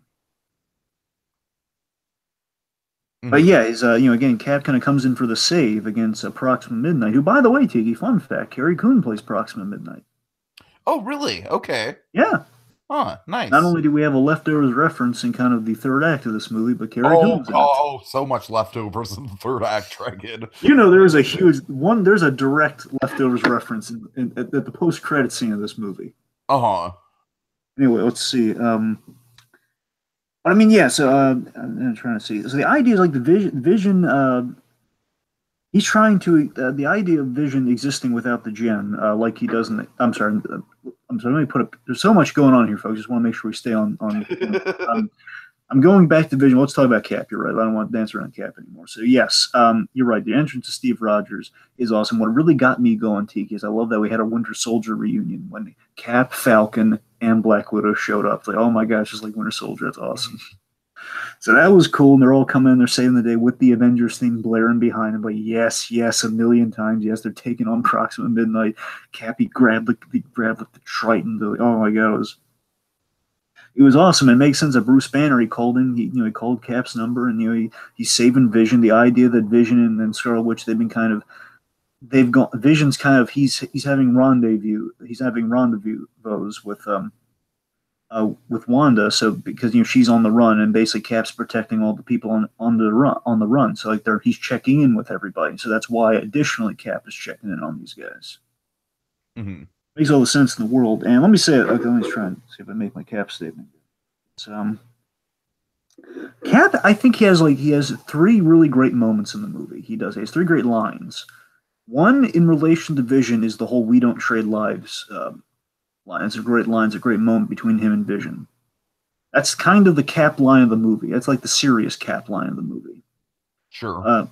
Secondly, is a moment we're going to get to with the Wakandan battle that is hysterical. Mm-hmm. Third was actually Cap has a line per act. Now that I think about it, it's kind of like a great line per act almost. So that's the thing. I love seeing Cap. I love seeing him all there. I mean, I love Cap in this event. I think we use Cap in the event as we should use him, but we don't spend time with him or learn from Cap. We don't learn exactly what's been going on with him. And again, that's a big thing they built up, like explaining, oh man, what's he been doing? And kind of this, Cap's kind of in his nomad phase, let's say, or basically he's like in the man without a country phase of the Captain America story, where he's ditched the stars and stripes, and he's just kind of he's a black. I'll say this much about Cap. I understand why he was used as little as he was. I get it, but I totally agree with you that it was a disappointment to not get that much out of him. And I also kind of feel like, Dragon, this is maybe kind of a victim of the marketing, but I feel like Cap grabbing the gauntlet, that moment that you were so hyped up about, it's not that it didn't have an impact in the movie. It has resonance, but not the way we thought it would. Exactly. Like I almost kind of feel like that was a bit of a bait and switch with the marketing in a way. To be fair, it did keep us guessing. Honestly, that sparked the whole "who's gonna die" thing. That really is what really is gonna spark that. Sure. I mean, at the end of the day, here's what I'm at on. So personally, I don't like that. I don't like that we didn't get in Cap because I was really looking forward to that. But again, when you realize, especially by the end of that first watch, in a film about Thanos and about the war itself, all the Infinity stuff, by all the Infinity stuff, I mean honestly, the things that get hyped, this film's really about Thanos, the Guardians, and the Thor story. That's really kind of what that's kind of the. You're right about that. Basically, all of our magic and kind of our galactic cosmic stuff, all of the Thanos related stuff under that umbrella. That's what the movie's about. That's what we're dedicating time to, because that's what this whole that's what the event is about. And on the ground level, we still have the war of it all with Cap. And he's in that. And again, that's where, Cap and Tony are in the middle of an event. This isn't a story about Cap and Iron Man reuniting, and basically making up. It's not about the Avengers. We kind of thought it was going to be, and we were wrong to assume that. That's what I'm saying. That was kind of the brilliance. That's the Russos realizing, after 10 years of Marvel, what's the film that everybody's expecting? Well, they're expecting the reunion. Well, we can't do that. Yeah, we got to make them want. We gotta make. I mean, you gotta admit, it is clever. That's what everyone would be expecting. We're gonna do a movie about Thanos. We're gonna do essentially a character piece over like a big kind of like a closing the book movie. Okay, and here's what I like about that approach is that much like Ragnarok, I feel like even more so than Ragnarok, actually, this is the closest thing we have to the feeling of reading an actual Marvel comic. Exactly. Yeah, and that's what it is. Again, Cap and Iron Man are used to the capacity of, this is what you would do with characters in the thick of an event book, where they're going to be there. Exactly. And you're going to know them at this point. Where, we know what happened leading up to these events. I mean, we're getting psyched to see our characters, but at the same time, we don't have time to dedicate. I mean, here's the thing. It's either add like another 30 to 40 minutes to the movie to flesh out, certain things, or again, to basically make the movie like maybe too long, or just, again, the movie, some people complain about the length of the movie, or again, the point is you're going to make it into a different movie if you add on that extra length, or again, give it its proper time, hopefully, in the next movie. Can I give a nitpick to the length that is absolutely 100% not the movie's fault at all? What? It was a very specific experience. So I tend to like to go to the bathroom before long movies, right before I go into the movie theater, right? Mm-hmm. And the only bathroom in my movie theater was fucking closed. Oh. Yeah. So and Dragon, I was so invested in the actual movie that even though I had already seen it, you know, I still didn't want to get up and leave. Like, I was on it, you know what I mean? So I was just like, God damn it, I guess I'm just gonna have to sit here. I salute your fortitude. But I mean, look, let me speak to this. It's like another, like, maybe one talking point about something the Russos did with this movie with that. So I want to make something clear. So there are two things in this movie that the Russos are known, especially in Civil War. The Russos are known for trusting and respecting the intelligence of their audience. In that they have a trust that the audience is going to be able to fill in the blanks for a lot of stuff. And again, Civil War, I think they did an excellent job with that. Where again, they're not going to bog it out every like little detail. So again, they're going to, for like, especially the comic readers of the bunch, like you're a astute movie fan, they're going to be able to piece things together. In this case, there was some extra material that, mainly two scenes that, again, some people feel they need, and some people, like myself, would say, you know, it wouldn't have hurt. Where here's something we didn't need, but it's something that I also theorize we're going to see in Avengers 4, the whole attack on Xandar, the whole getting the Power Stone. Right. That was just like, that was almost kind of like an Alderaan moment of like, oh, by the way, Xandar's destroyed. I'm saying this. I think they, at the end of the day, they figured, you know what? We don't even need to show him, because we after seeing the Asgard thing, we don't need to see him destroy Xandar, because we know he did. Again, I always assume that he's going to make it. His first stop's going to be the Xandar, because we know the Power Stone's there. He's going to infiltrate the Nova Corps. And I mean, at the end of the day, it's something like I can I get it, just infer it, but. Again, I'm going to theorize that we're going to see that scene unfold in Phase 4 in a flash, in a link up, let's say. But more on that later. Other thing, though, again, the Cap Nomad stuff. Like, if you really get a prequel tie-in comic, you'll learn what Cap's been doing. Like, okay, the three of them been going around, kind of like saving the day, like as like kind of a secret Avengers group. Mm-hmm. But again, that's not in the movie here. And again, that's something that's a buy, though. Like, your audience isn't really going to be able to sort through what Cap's been doing, but again, we're kind of in the thick of it with Cap, so we don't have time to sort that out. So that's I think the Russos overshot a few moments like that. I'm going to say that much. Sure, right. Sure. Okay, so let's see. Just getting back to the vision of it all, then. Okay, so yeah, basically we're going to Wakanda, and that's another cool thing we do with Cap, though. I love that Cap has the Black Panther connection. Like, we need like another thing that's going to make Cap super awesome. Well, yeah, he knows T'Challa, and that's awesome. And I must say, Dragon, as a huge Black Panther fan, like I saw it 4 times in theaters. Each time, I just loved it more and more. When we go to Wakanda and we hear those drums, and then we hear that triumphant fanfare, oh, I was so in it, Dragon. I was so in it at that point. So I love the plot point of, okay, so we have 2 Infinity Gems that were on Earth, and again, basically we have two shots at taking down Thanos, with the Time Stone, with the Mind Stone, and the idea of, and again, this is a cool shell game we're playing here. I love how this played out to you, I really do. The vision thing of, okay, you think, okay, Shuri, the smartest mind in the MCU, could feasibly get us to the point where Vision was in the comics, where, he didn't have an Infinity Stone in the comics, and as Bruce points out, like, hey, there's a bit of Tony, me, Jarvis, like his own computer system. Like, again, there's a little Ultron. He could exist without. He possibly could exist without the gem if we can like do this right. And who's the steadiest hands in the Marvel universe? Well, that's Shuri. She could do it. And again, you're thinking, yeah, we could actually save Vision, get the gem. You never know. Also, I also like how Vision is essentially the big plot device of the movie, where we thought he was going to be kind of a big first sacrificial lamb. Exactly, and right off the bat, again, they keep subverting the Vision stuff, and they keep us guessing, and I love how that panned out. Okay, so now just to kind of speak to our whole analogy of this being like a big comic book event.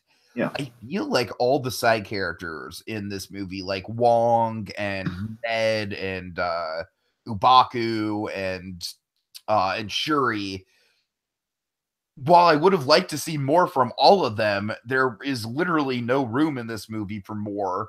And I feel like they all feel like you're reading a comic where it's like, oh, of course Shuri would show up to fix the Vision. That makes perfect sense. Or, of course, oh, there's Ubaku. Yeah, Shuri's going to join in the battle. We don't really need more from them. Exactly. And again, just speaking to the edits, I feel like in Avengers 4, sure, he's going to be a pivotal plot point, but we'll get to that. as do I. And again, you're absolutely right. We'll get there. And again, but one last thing, I guess, before we move on, just again speaking to some edits, two main things. One, I mean, there are other more like side characters going to be there just for the sake of having side characters, and I believe they cut them just because again they weren't kind of building pipe like with Shuri and M'Baku and stuff like that, where we had probably like Nakia. Well, not Nakia, but like Happy Hogan was gonna have like a cameo, and like Black Panther's mother, Angela Bassett, she was gonna like a cameo. And again, like presumably Hawkeye and Ant-Man were originally in the movie. Then they kind of decided, okay, we're gonna save them either for the fourth one or for their own stuff they got going on. So again, with that, so again, I'm a lot of that's inferring what Hawkeye and Ant-Man's original role was, because again, they were announced and credited for the movie. But here's the biggie. It's a question if this was like a tease shot, that if this was like a tease that was shot, or most likely something, and this is my theory tying into like the whole Hawkeye and Ant-Man role, is that we saw a scene between in the trailers of Bruce Banner about to talk with Black Widow, about to kind of have like a romantic kind of fulfill the whole Black Widow Bruce Banner role. Did anything with that? It was literally just like, oh hey Nat, you look great. Hi. Yeah. And we had a scene where it implies that they're having a conversation. Like he's with the Hulkbuster arm, and he's about to, like he's with her in a scene about to talk, and most likely to again give us some closure on that way. And most likely, and this is the optimistic way of looking at it. Optimistically, I think the Russos realized, we could have this scene, but again, if the next movie, again presumably, is about kind of the reunion of the Avengers, that's where we should put that scene, and not here. It's going to be extra time we don't have in Thanos' movie. Sure. I'm just saying, optimistically, I hope that's where they're going. Otherwise, it's going to be a glaring cut. So again, a lot of this, folks, unfortunately, is like you got to wait and see for it. But yeah, we'll see. Anyway, which I guess was one of the big things that frustrated me about walking out of this movie the first time I saw it, was so much of it is hinging on Avengers 4. And the second time I saw it, I was able to just kind of like, kind of do that razor concentration into like, okay, this is Thanos' story. This is Thanos' movie. I need to watch this movie as Thanos is the main character. But at the end of the day, Tiki, it's just that simple fact of like after all the success Marvel's given us, we can give them like trust for another movie's gonna solve this. Right. Like again, the Russo brothers have given us like Winter Soldier. I still have my issues with the ending, but we'll get there. At the very least, the Russos consecutively have given us 3 really cool movies, so I think we can give them like a buy for like, okay, they'll tie up some stuff in the next one. Right. Okay, anyway, so let's talk about the Dwarf Forge. Yeah. So we go to, I'm probably butchering this, but sorry, folks, I'm not fluent on Asgardian, but Nidavellir. We're going to basically, it's the remember in the Asgard we have like the tree of like the 9 realms of Asgard. Essentially, one of them is like the dwarf, is the realm of the dwarves. Right. And I forget if they're called. They're either called giant dwarves, or there's light dwarves, and there's dark elves. Dark elves are what we saw in the Dark World. And I think I forget what the point is. Giant dwarves, just giant dwarves. And this is a character from the comics. So this is Eitri. We meet Eitri, and Eitri is played by. And here's the thing: we knew he was going to have like a small role in this movie, but people thought he was going to be like one of Thanos' underlings, but we reveal that Peter Dinklage is in this film, and not only is he in this film, he's in this film as a very iconic Thor character, Eitri, the man who made Thor's hammer. I love that dragon, and my dad's a huge Game of Thrones fan, so when he saw Peter Dinklage in the movie, he kind of gave like a This is kind of Peter. I don't want to speak. I'm just speaking to this with Peter Dinklage. Again, on some level, this is gotta be like maybe a dream of his, at least a childhood dream of his, of being like a giant dwarf. I'm just saying. I'm not saying in an insulting manner. I'm just saying. Imagine it's kind of a cool thing. You can be not only a dwarf, you can be like kind of the MVP of dwarves in film. Right. So yeah, I mean, again, not only that, he's the creator of all the Asgardian weapons. And not only that, he has a real, and this is a thing that I love, that even though Thanos isn't in this scene, I love the story that Dinklage tells here of like, basically this is a cruel buildup of what Thanos' version of mercy is that Eitri built Thanos the Infinity Gauntlet to house the Infinity Stones. And what he did was he had him build it. And afterwards, he had him build it in order to spare his realm, like spare his village, spare his realm. And what he did was he spared Eotri's life, but wiped out. He wiped out his realm, or at least half of his realm, if not the whole thing. And it's his modus operandi. And again, he spared him, but killed people and removed his hands so he wouldn't make any more weapons. And again, like it's so bizarre, but that's like Thanos' warped version of mercy. Of like, I'm going to let you live. Your hands are a gift, but a gift for me alone. Where he cuts the guy's hands off. And I love the idea of like Thanos in comparison to this guy is still like it goes up to like the knee, and yet he cut off this dwarf's giant hands. Mm-hmm. Terrifying, and again, like in his own way, like, that's a nice. That's like tipping the guy afterwards. That's Thanos' version of tipping the guy afterwards. Dragon, you're probably gonna hate me for saying this, but I don't mind this Thor stuff at all. It's fun. It's just I kind of feel like it's yet another case of like Thor going on a side quest in an Avengers movie. It's a lot better than the last time we did. Oh, yeah, it's a lot better. Don't get me wrong. And it's, we need to have it because I'm saying story-wise, this actually has some weight on what Thor is going through. Again, he has nothing else to live for but the mission right now. So he's willing to basically endure a dwarf star, which again, dwarf star is basically what the hammer is made of. And take, like, no, you're not wrong. You're not wrong. There is definitely some sacrificial kind of like thematic ties there. And again, it leads to a really great moment for one of our big Groot moment for the movie. Yes. Hey, take him through it. Tell him about the big Groot moment. Okay, well, essentially, Dinklage, he has all the, basically all the metal parts of the, it's not a hammer dragon, it's an axe now. It's a giant axe. Now this, again, I still haven't gotten a good look at what, because again, there was so much going on the screen on the first watch, folks. I can't remember if they did it exactly like I'm thinking of the toys. I'm just trying to think if the movie did it like this, where, in the Ultimate Comics, Thor had a hammer that had an axe blade on the other end of it. So it was a hammer with an axe blade on the end. Do you remember if it was like all axe or was an axe with like part hammer? It was pretty much all axe.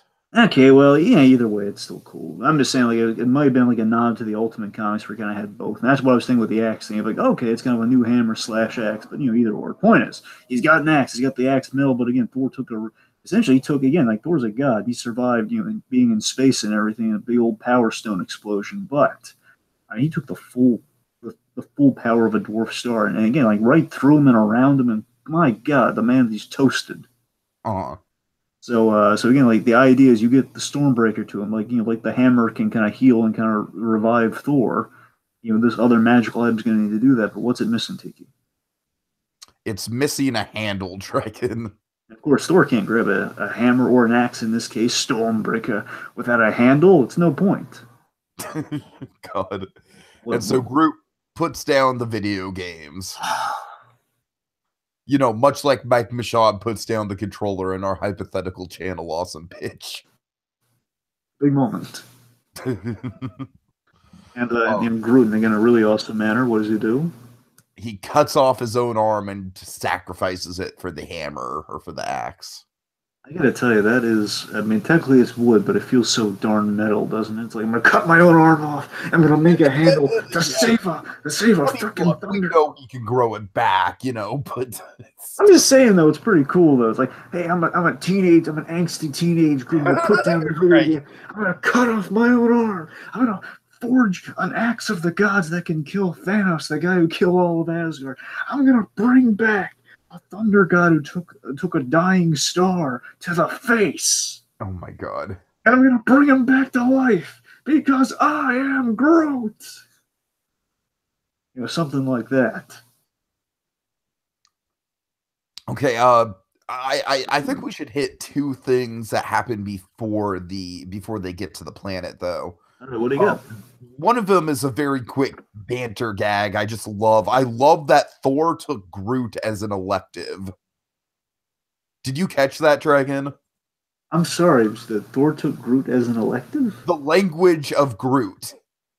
Oh yes, you're right. He can speak Groot, right? Yes. Did he say such a quick banter scene? It's like basically Groot has to pee, and Thor's just like, "Well, just go in the cup. Oh, it's simple. Just throw your waste out into space and then refill the cup." And then Rocket's just like, you speak Groot? Yes, it took it as an elective. All right, Tiki, I just want to verify this for my own amusement here. Just tell me, did Thor actually say he took it as an elective? Yes. Oh my God, it's the idea that in an Asgardian college class, like a learning annex on Asgard, that Groot was, oh my. Because you remember, Tiki, again, I'm pretty sure it's from the comics. I remember that animated Guardians of the Galaxy thing where Groot came from a planet full of Groots that became extinct. Where again, the idea is that you did have a planet full of Groots, so it makes all the sense in the world. Oh my God! I love how it's like they tie that into like just a very, very quick bit of like, it's classic MCU banter. Yeah, my favorite Groot moment is in relation to another Marvel character we're going to get to soon in the big Wakanda battle. Oh yeah. We'll get there. Anyway, so speaking of which, also really quick. What do you got? I think probably one of the most poignant moments of the whole movie is Rocket and Groot's heart-to-heart talk.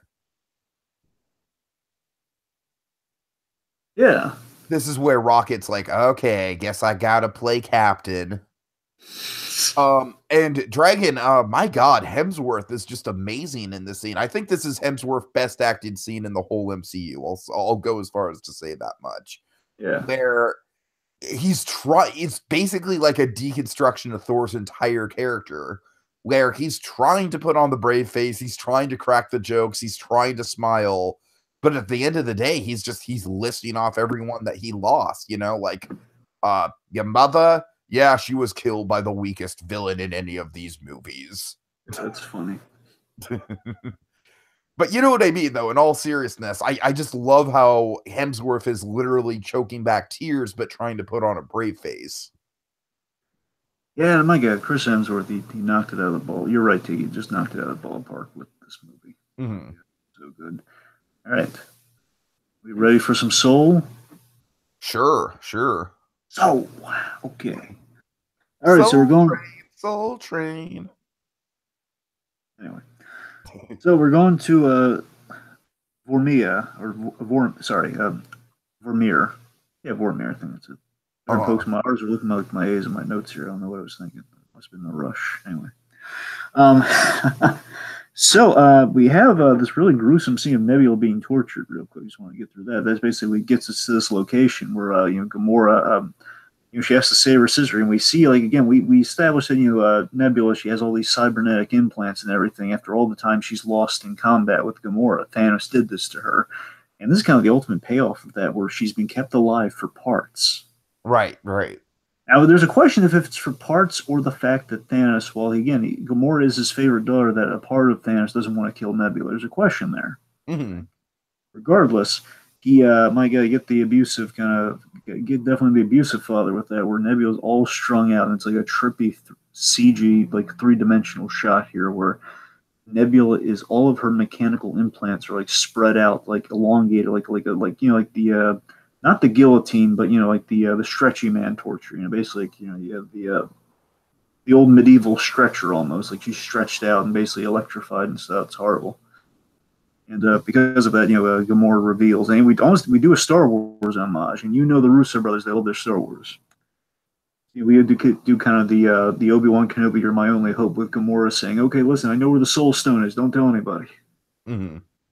So, in saving her sister, she's going to Vormir, and we have sorry, I'm loving where we're going here.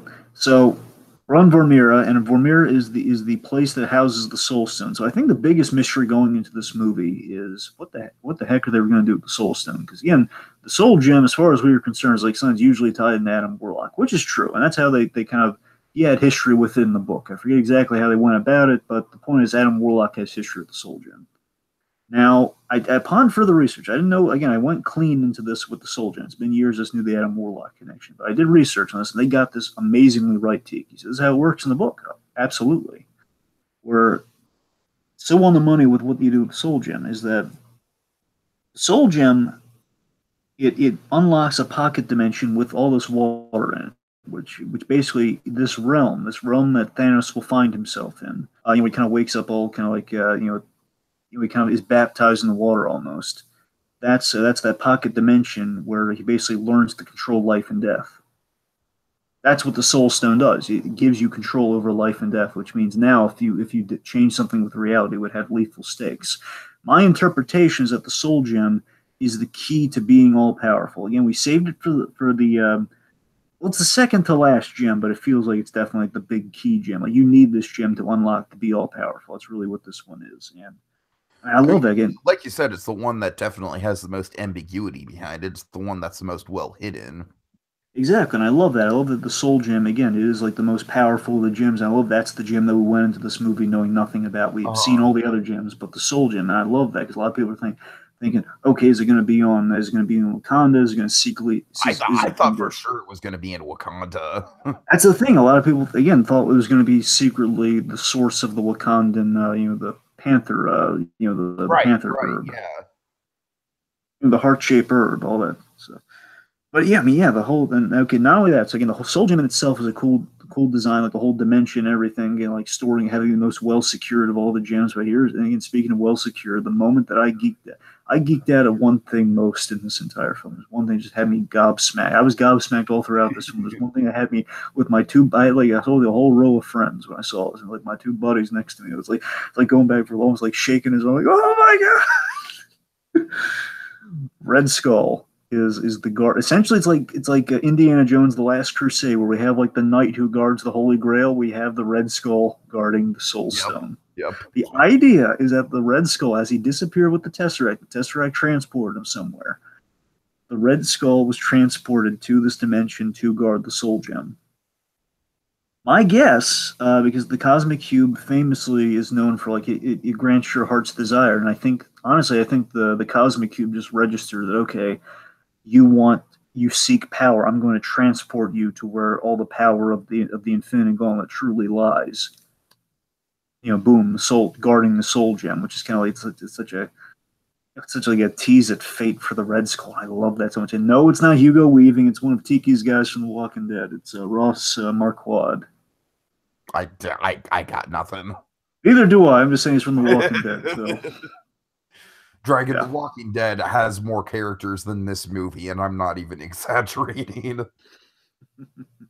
Anyways. So the point is, Red Skull, I was just geeking out. I was like, oh my god, 10 years of Marvel paid off. Yes. I knew from reviews I didn't spoil what the cameo was, but I knew there was going to be a big cameo that, generally speaking, people were talking about that you would have never guessed this character to be in the movie. I had a few theories. One of them was definitely Red Skull, because Red Skull, of course, being vaguely connected to Thanos. Yeah.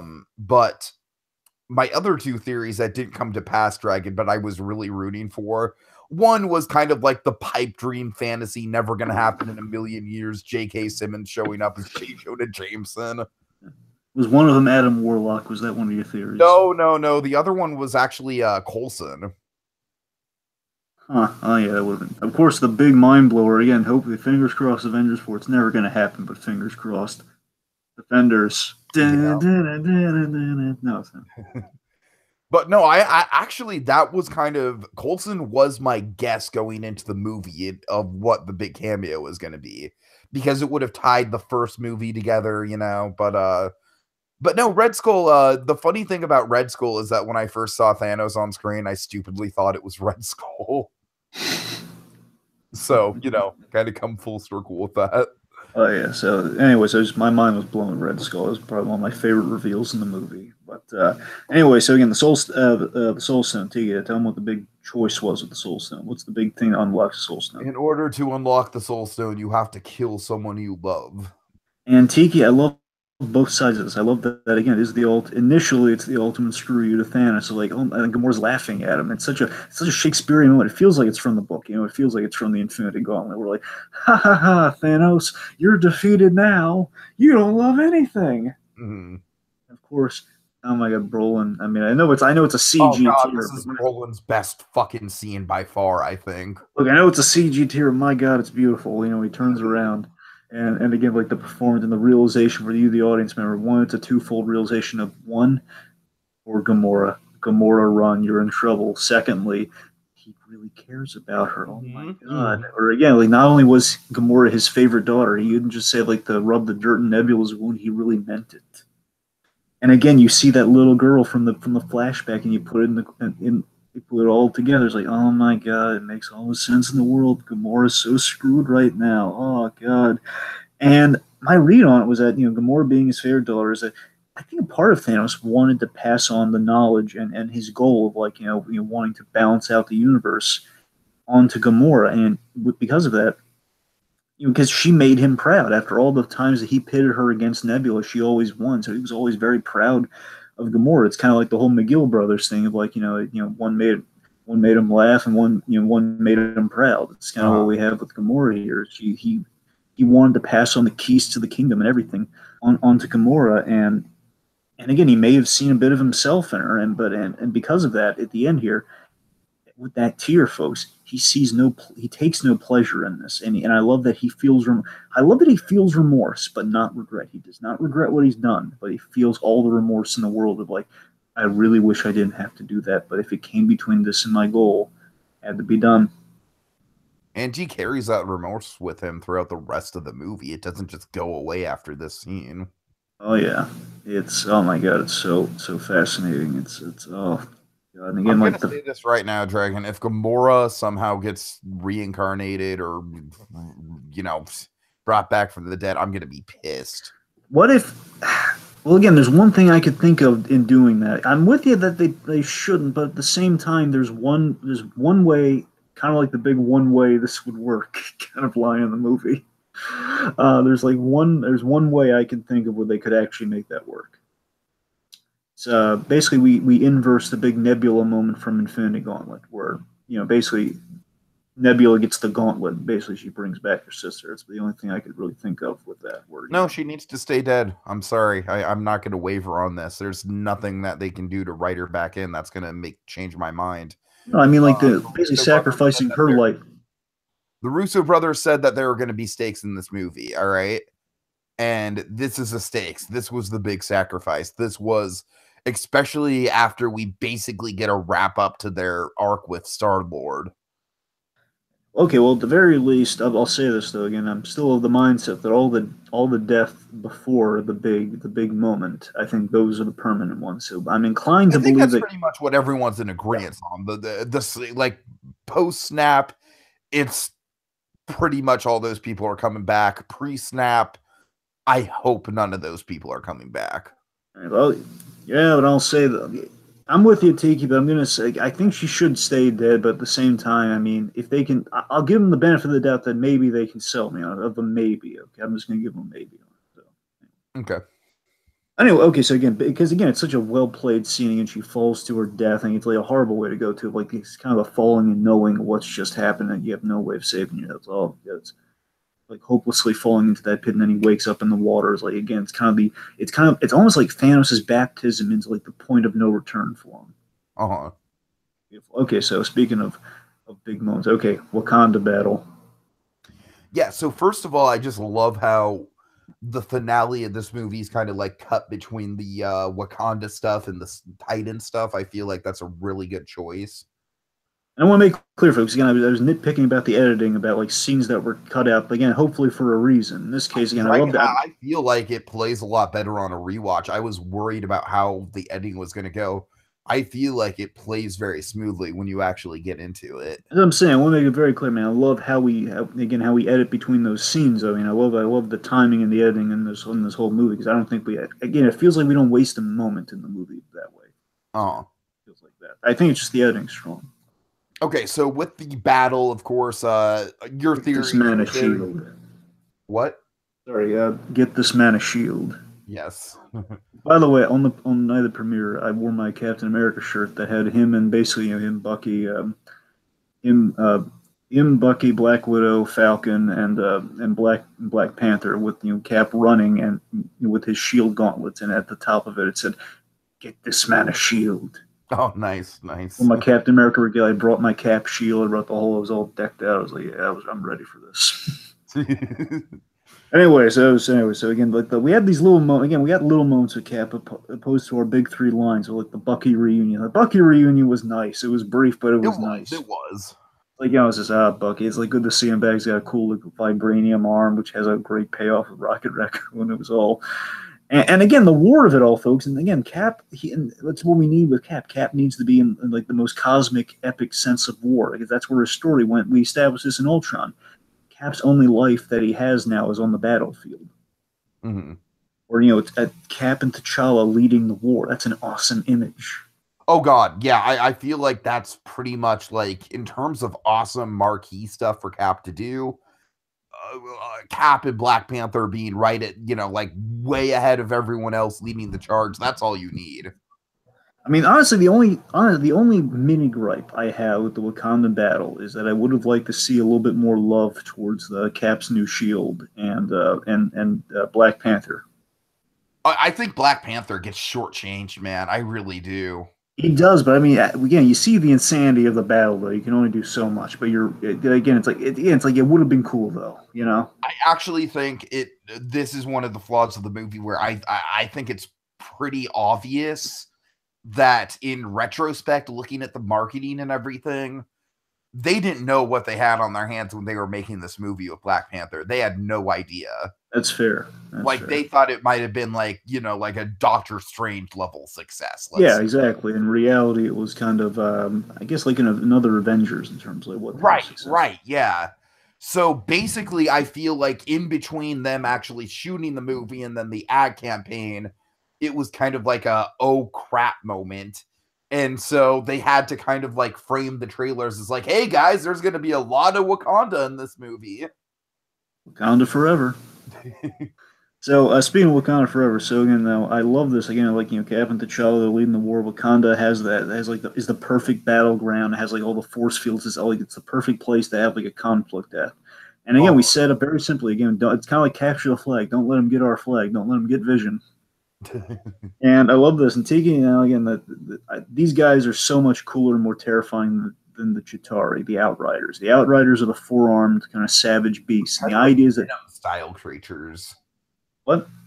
They're kind of like Venoms, like mini. Oh yeah, they are. It's basically honestly they remind me a little bit of like Venom crossed with Samael from Hellboy. Remember like the weird kind of monster from the first Hellboy movie. It's kind of a mixture of those two things, but with it's four-arms. So again, the Outriders essentially they're these four-armed. Again, they have instantly a cool look with like the four-arms, and the idea these are terrifying monsters that are housed in. Again, the minute I saw this, I lost my mind. I love when like that moment in the movie where it clicks, where you realize, no, those aren't structures in Wakanda that are being like lifted out of the ground. Those are giant spires of giant towers that are being dropped like bombs onto Wakanda. Right. That unleash basically caged animals that are suicidal. That are basically they're so savage and so strong they can tear holes in the force field. They're cutting themselves in half, and basically, as one's getting cut in half, the other one's jumping through the hole the force field made. Oh my God, it's so horrifying. Yeah, I mean, you really get that kind of like the urgency and the desperation of the swarm effect. And then I love how basically we get that moment where it's like they're all running around to the other side, and it's like, oh crap, they're gonna go to Vision. We have to open the gates. We have to engage. And Cap and T'Challa make the really bold move, and I love the T'Challa, the guy whose whole thing is he's doing. I think that's Black Panther's big moment in the movie. I think. It's not much, but hey, And you know what? And again, I'm with you, T. I don't think it's them not figuring how big Black Panther was going to be, but at the same time, it is thematically, because you got to remember, a lot of times, T, they're only allowed to read the screenplays for the movies. They're not really allowed to see the movies before they make it, where they might have gained the whole idea with T'Challa that, it's all about kind of going against the grain of what the tradition is. We're okay, we keep the force fields up. I'm going to do something crazy with Black Panther, open them a little. They ain't let them pour in. We're going to have to, so they don't get to the other side. I want to speak briefly about the children of Thanos. Again, we kind of talked over it because, we're going to spend. Honestly, I'm going to be blunt here. Ebony Maw is the only one that's worth his salt. I think all the others are incredibly forgettable. I just want to say this much about them. Okay, I just want to say that I love that each of them have a memorable death. I mean, yeah, I'll give you that much. I just think Maw's the only one with a presence. And you're right. I'm just saying I think all of them had the potential to be a Maw if they had more time. But regardless, I do like at the very least, what they serve is they have like a cool death. So it's really what it is. Well, I feel like the children of Thanos, they're basically like the Koopa kids in the Mario Brothers games. They're like the mini bosses before you get to the main boss. Essentially, essentially yes. And at the same time, I do like that they have like a brotherhood about them, where where Ebony Maw gets killed, and then the rest of them like have a grudge against they blame the Avengers for it. So it's a very simple mentality. We're children of Thanos, and we have like the idea that Thanos has built a sense of, it's like a Manson family dynamic. He took down one of our brothers, so now we hate you now. Mm-hmm. And basically, let's see, just they'll have like a cool death where Obsidian is basically dies by being dragged across the force field, which is awesome. Thanks to the Hulk, thanks to the Hulkbuster arm. Which, by the way, I called this. It's like, hey, it feels like I'm the Hulk, and then he just trips over the rock. Bruce Banner looks so foolish in Wakanda, and I love this. Tiki, this is so great because we foreshadowed this in Age of Ultron because you mispronounced the name of the place, like Wakanda. You got the whole name wrong in that movie, so we knew he was going to be a little foolish in Wakanda. And yeah, I called that though. Remember, I called that Bruce Banner was going to be inside that Hulkbuster. Oh yeah, you called that for sure. I still think, apart again, if that marketing lined up with that epic run shot, I think he would have been breaking out of that Hulkbuster armor. That would have been awesome. But at the same time, again, they're going somewhere with this whole Hulk being afraid of Thanos, and they're going somewhere with that. And that's the thing. I feel like one of the biggest spoilers in the movie isn't what's in the movie; it's what's not in the movie. Which is we never get that epic running shot, folks. Yeah. It's still a cool shot, though. I was waiting for it, Dragon. It was one of those things in the theater. I was like, it's coming. God damn it, it's coming. Here's the thing. When they jumped on the Hulkbuster, I was thinking, okay, it's coming up real soon. Nothing. Okay, let's see. We have a really great moment that people are really kind of gravitating towards, of the whole like kind of the trio of our female Marvel characters working together, where we have Okoye, Black Widow, and Scarlet Witch basically defeating Proxima Midnight. It's really cool. I think one of the biggest laughs in the whole movie, probably like top 3, along with the Squidward thing and then the Drax thing. Okoye wants a Starbucks in Wakanda. Well, no, I'm not talking about that because unfortunately that was spoiled in the marketing, and I feel like that kind of undermined how big of a laugh that would have been. Right. But it's still an Okoye line. Why wasn't she down here this whole time? Oh yeah, the moment is like this, and Tiki, this is a big deal. A lot of people are theorizing this might be how they work in the X-Men. It's a little theory, but the point is, Scarlet Witch, famously in the comics, Scarlet Witch is possibly one of the most powerful beings on the Earth. Where essentially, like, she did something that wiped out like half the mutant population. In this case, some people are thinking maybe she like pulled some magic juju that basically will have erased the mutants somehow from. I'm just saying that is a deep cut theory. The point is, Scarlet Witch is very powerful, and what we did here is basically we did kind of a laser moment from Iron Man 2, like, maybe we should open with that next time, where she drops like all the giant donut ships on top of the on top of the Outriders, and basically levels the playing field, and kills Proxima Midnight. It's like, oh my god, it's so cool, and seeing all of them fight together, and just Scarlet Witch coming in for the kill, and it's great. Okay. And then, of course, the battle really ramps up when Thor and Rocket and Groot enter the picture. Oh, yeah. They enter again. The Avengers theme's playing. Alan Silvestri, I mean, again, like, it's another great score from Alan Silvestri. Okay, I have a question for you, Dragon. I love that was a good point to use the Avengers theme. However, as a counter to that, how awesome would it have been if, as soon as Thor showed up, the Immigrant song started playing? Tiki, when I was watching my buddy who loves Thor Ragnarok, he was saying Immigrant song. I was like, God, shut up. He was doing that. He was humming like that. And I was like, Tom, shut up. I'm watching this. One thing is, of course, we get probably the biggest laugh from Cap is I am Groot. I am Steve Rogers. Tiki, that's the equivalent of the whole. I understood that reference where Cap just Tiki. Cap doesn't get a lot to do in this movie, but he gets like 3 really great lines. Again, he gets the whole "we don't trade lives." He gets the other one is "I am Steve Rogers," where he saying so genuinely, because Cap's seen it all at this point, just saying so genuinely, where Thor saying, "This is my friend Tree. I am Groot. I am Steve Rogers." It's like Tiki. Honestly, you know what that delivery reminds me? It's like the closest thing we're ever gonna have to Captain America sounding like Buzz Lightyear. As the closest thing we're ever gonna have. It's like, oh, I am Buzz Lightyear. No, I am Buzz Lightyear. It's like that sort of. It's the closest thing we're ever gonna have. And we had that. We had the cool moment between the fact that Bucky and the Winter Soldier and the Rocket Raccoon would get along with all the gunplay. Oh my god, I love. Okay, I didn't even catch that Bucky was like swinging Rocket around. Yeah, second viewing. That's what I'm saying. Like, we had so many great kind of spur of the moment team ups. It was that it was like hard to take them all in the first time. Yeah. And again, just that I am Steve Rogers. Again, it's like why I love Cap. It's like, he didn't have a lot, but it's just like he's being so genuine. I love that he's not. I'm Steve Rogers. That's beautiful. I can go on that for a little bit more. Anyway, so let's see. I'm trying. Oh yeah, let's go to space for a minute here. Meanwhile, in space.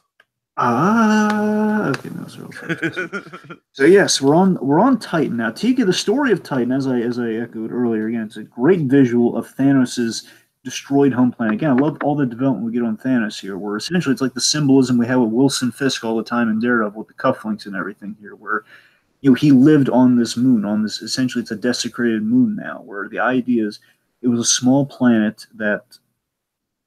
it was a small, really controlled planet where, again, they depleted their resources. Essentially, it was like Krypton. They became Thanos' life goal. His mission was started at this place, and this planet is a symbol of why Thanos does what he does, where, he doesn't want other worlds to suffer the fate that his planet did, where they wiped themselves out because, because they just, there wasn't enough to go around, and they ended themselves. Hmm.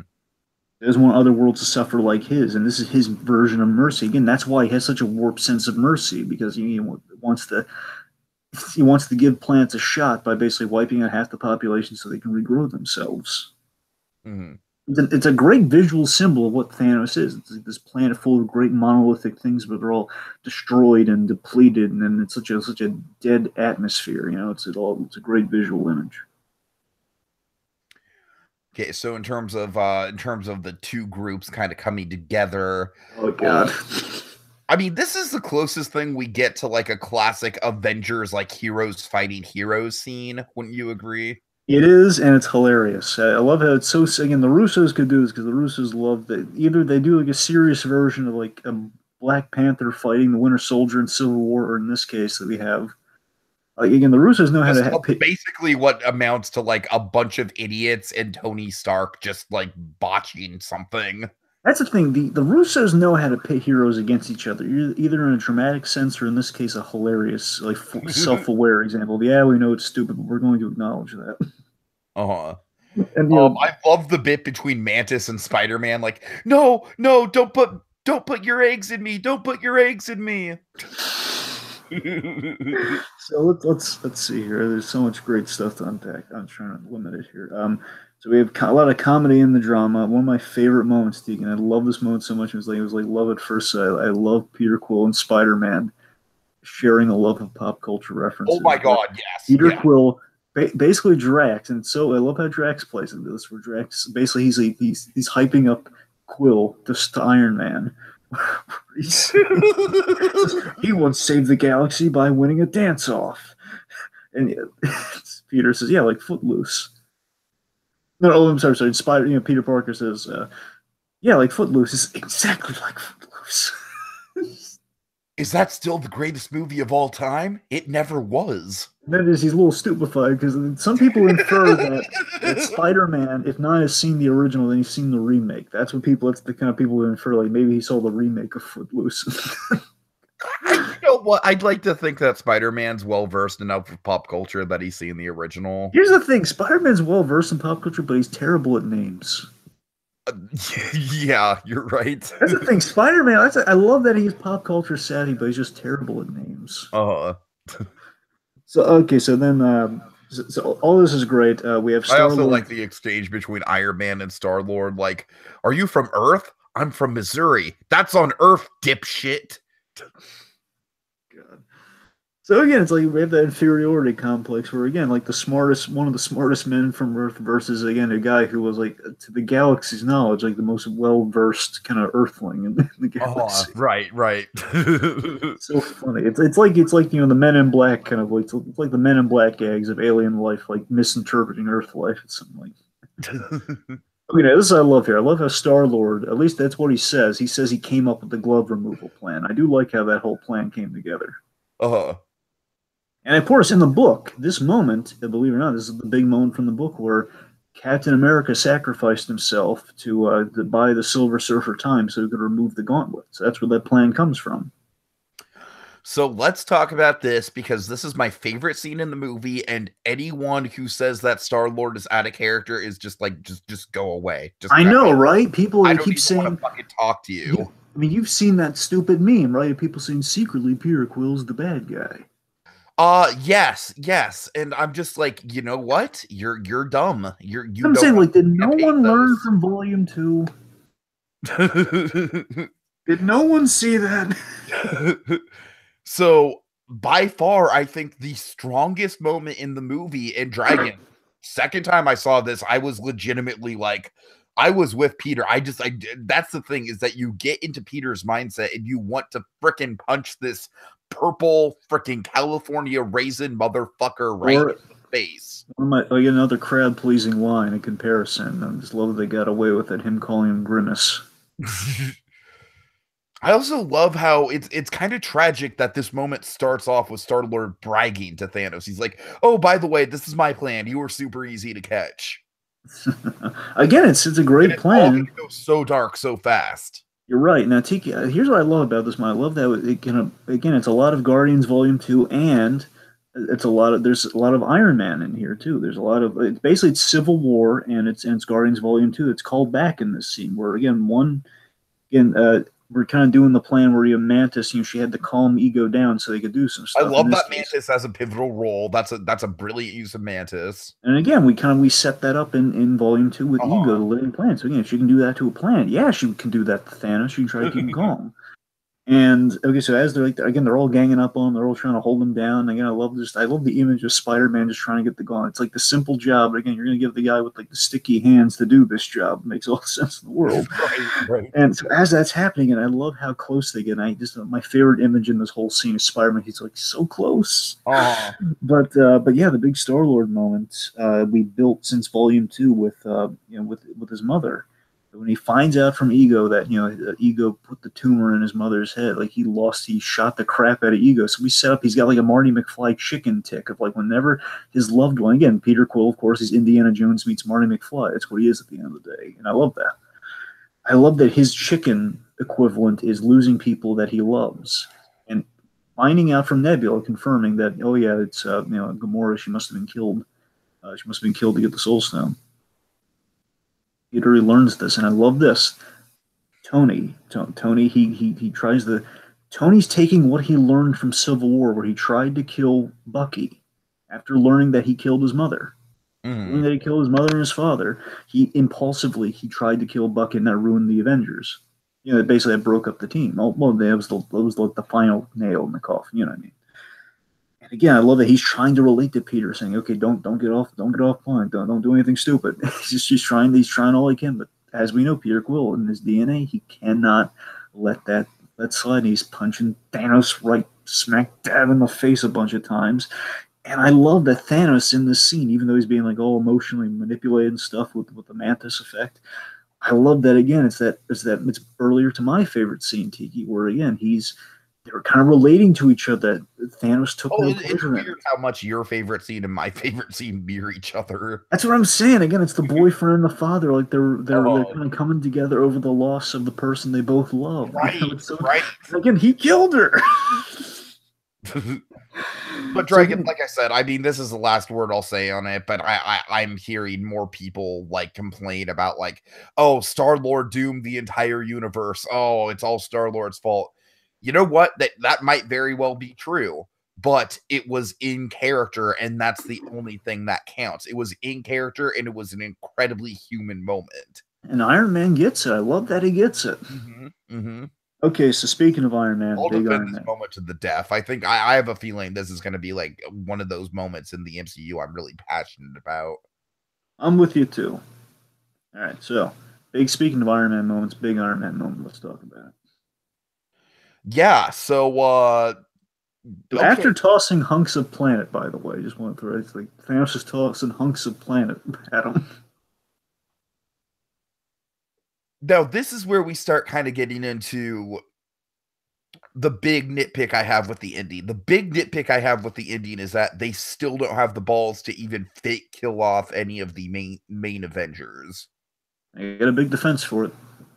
Oh, I know what your defense is going to be, and I understand it. The defense, and again, we'll talk more about the Doctor Strange stuff when we have Gulliver on, but Sure. the defense is that Tony living is the only way that they're going to beat Thanos because it's the one in, 600 million or whatever the hell the number was. Yeah. It's the one scenario where they win, and that's what Doctor Strange is setting up. I get all that, Dragon. I get all that. What I don't get is why Thanos didn't just kill Tony anyways.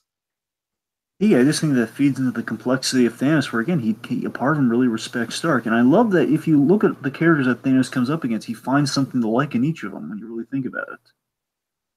In this case, when he goes up against Tony, again, I think he sees a self-made man in Tony. Again, because he knows of Tony Stark. It's a question of how much he knows, but again, to keep that a little ambiguous, because at least he knows, the Iron Man is the guy who threw the missile and that killed all my Chitauri. So he's heard the legends of Tony Stark. Again, we know he's well informed from the planet, because again, he knows about what happened with the Mind Stone. There's always a question of how much he knows, but by that logic, he kind of sees in Tony a self-made man, a guy who is always ready for war, again with the bleeding edge armor, a guy who is prepared for him, the guy who again it's Tony confronting his fear that the whole thing, the reason he created that bleeding edge armor for, so he could always be ready. It's the root of his fear is again what Nick Fury said, what Nick Fury and Thor said in the first Avengers movie so accurately. A higher form of war. Tony Stark has always been combating war with his weapons. In this case, the greatest weapon the Earth put out. Again, the arc reactor didn't really help in kind of quelling this war, the energy race.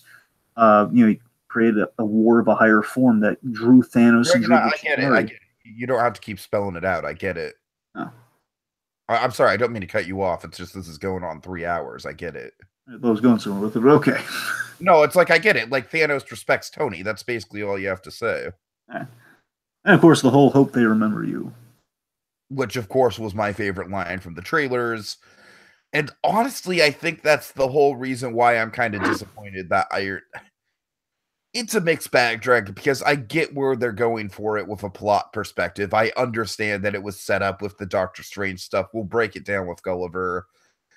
I guess my disappointment is it's a little unfair, but I don't know. We'll get to it. Let's kind of build up to the ending. All right, okay. I'll get my last Tony Stark point there. We'll get to the ending. It's not about the whole Doctor Strange thing. It's about the other thing. But we'll get there. Okay, ending. Big, dramatic, awesome ending of it all here, folks. Buckle up. It's gonna get cool. Might I just say this movie goes by like freaking greased lightning? Like it does not feel like a 2.5 hour movie in the slightest. I know, because you're so sucked into it, and I love that. Again, logically, the minute he gets that time stone, he's got all but one.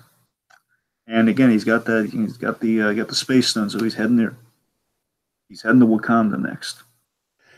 And Dragon, as soon as Thanos showed up on Wakanda the second time I saw this movie, I kind of gained another level of respect for the movie because I was much more involved in like, okay, this is Thanos' story.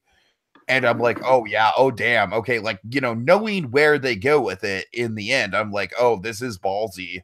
Okay, yeah, this is ballsy to end the movie like this. And I love the last ditch hopelessness realization in this moment here where Thanos is now on Earth. And again, I love that we built up so much of like Thanos coming to Earth. Like it's like our last wall of defense is gone, so now he's on Earth. And again, I love that he's basically everyone's trying to stall him so they can, basically Wanda can make the really hard choice here. And I love that Cap, he puts up the most. I love that Cap put up the most fight heroically, and it's done. Cap basically like he doesn't stand much of a chance, but he's the only one to get a couple blows in. He gives a couple blows, and we do this silently, and again, it adds to kind of the intensity as we cut between this and the Wanda moment there. But I mean, I love that Cap. He takes on the whole might of the Infinity Gauntlet before Thanos has to like punch him with the other arm to get him out of the way. I mean, that's still pretty awesome. The Cap, he took on again. It's kind of close. We're going to get to that Hulk moment. And that guy, my God, that was still really cool. And again, I think we're going to have some room to grow in the next movie with Cap and Thanos. But anyway, it's not for another time. The point is, so Wanda, she has, and again, the most sadistic thing I think Thanos does in the entire movie is here. Is bring back Vision. Yeah, so Wanda has to kill Vision to save the universe. Thanos, again, after she does it, she breaks the gem and basically kills the love of her life. I just Thanos. love how horrified Vision looks when he comes back. He's like, "Oh shit!"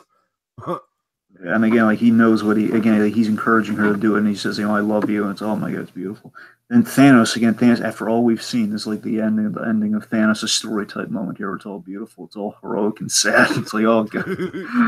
Where Thanos, he offers his sympathy, and again, as we saw, he definitely relates to what she went through with Gamora. He's like, you have no idea the sacrifices I've had to make this day, child. Followed by a psychologically sadistic again, that speaks to the whole, like, Thanos is not malicious to any of the Avengers. Yeah, he is sympathetic to all the Avengers. Yeah. So he uses the time stone to, again, the minute he used that thing, I think you know it in your bones what he's going to do. It's like, oh, God, he's got the time stone now. He's going to reverse time. And again, you think he's just going to get the gem right before it shatters, but no, it's in Vision's head. And again, we do the moment. And again, this is where they pulled the shell game, folks. The moment we all called even before the movie came out. You think, okay, maybe they aren't going to do that. He reaches in the Vision's head and just plucks it out of there. And again, like, you see Vision's corpse, which is so horrifying. It's all drained and not red. It's all dark and like missing like a giant chunk from that. Oh God, it's horrible. And he takes the gem from his head, puts it in the glove, and then boom, Thor comes in for the save. Goes, and he acts right to Thanos' chest. And we've seen Thanos die before. Now he has died.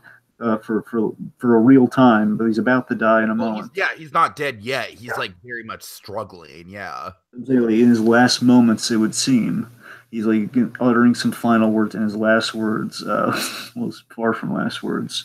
You should have gone for the head. And Tiki, the big moment, the moment that, as a fan of the moment I was hoping for, the moment that you and I were kind of expecting and wondering, are they gonna do it? I thought they might cut to credits at this moment, Dragon. Part of me wondered that too. So again, we have Snap, all white, and like I love that the gauntlet like kind of turns all jagged and like it's such a unfathomable amount of power. Like the gauntlet's it's functional, but it's all like dented and fried, and oh my God. So boy, how do we break this down? So essentially what he's done with that snap, folks, is he's achieved his goal, his big mission. The reason this is Thanos' movie, he achieved his goal. He amazingly faithful to the book. And again, we do this in the book with all the heroes on the earth. He wiped out half the universe. Mm-hmm. And the immediacy and the soul-sucking surprise of what follows. So again, basically it's like he snaps, he awakens from the water, and remind me how this goes on, because you saw it a second time. Remind me, like, what exactly do we see after the snap? We see him awakening in the water, young Gamora asking, was it worth it? And he says yes. And with that, I love that, again, like he's reminded of what the cost was of all this, with like young Gamora asking him that. I gotta say, young Gamora being there kind of freaks me out, because it makes me wonder if like there's a version of Gamora, like Gamora's soul or something, is stuck in this weird alternate dimension. It makes you wonder. Honestly, again, that's another thing. Like maybe like the soul gem. Like maybe Gamora's soul is in the soul gem. Oh God. Honestly, I'll give you this. Maybe if Adam Warlock somehow does something with the soul gem in Guardians Volume 3, maybe that's how he can bring it. I don't know. Anyway, just getting back to this. Anyway, point is, so after this, okay, this aligns with exactly what I was hoping it was going to align with. So again, you have the immediacy and the soul-sucking surprise after that scene where we see our guys disappear. And the first one for me hit me hard, where this is the Russos again doing that Marvel thing, and we talked about with Iron Man, where it's like the Marvel philosophy: if the minute you think you know what's going to happen, forget it. You think, okay, we have 2 Cap replacements coming. Bucky gone. Bucky's the first one gone.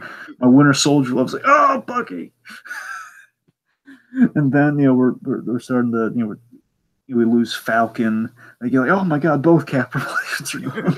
It's like, oh god.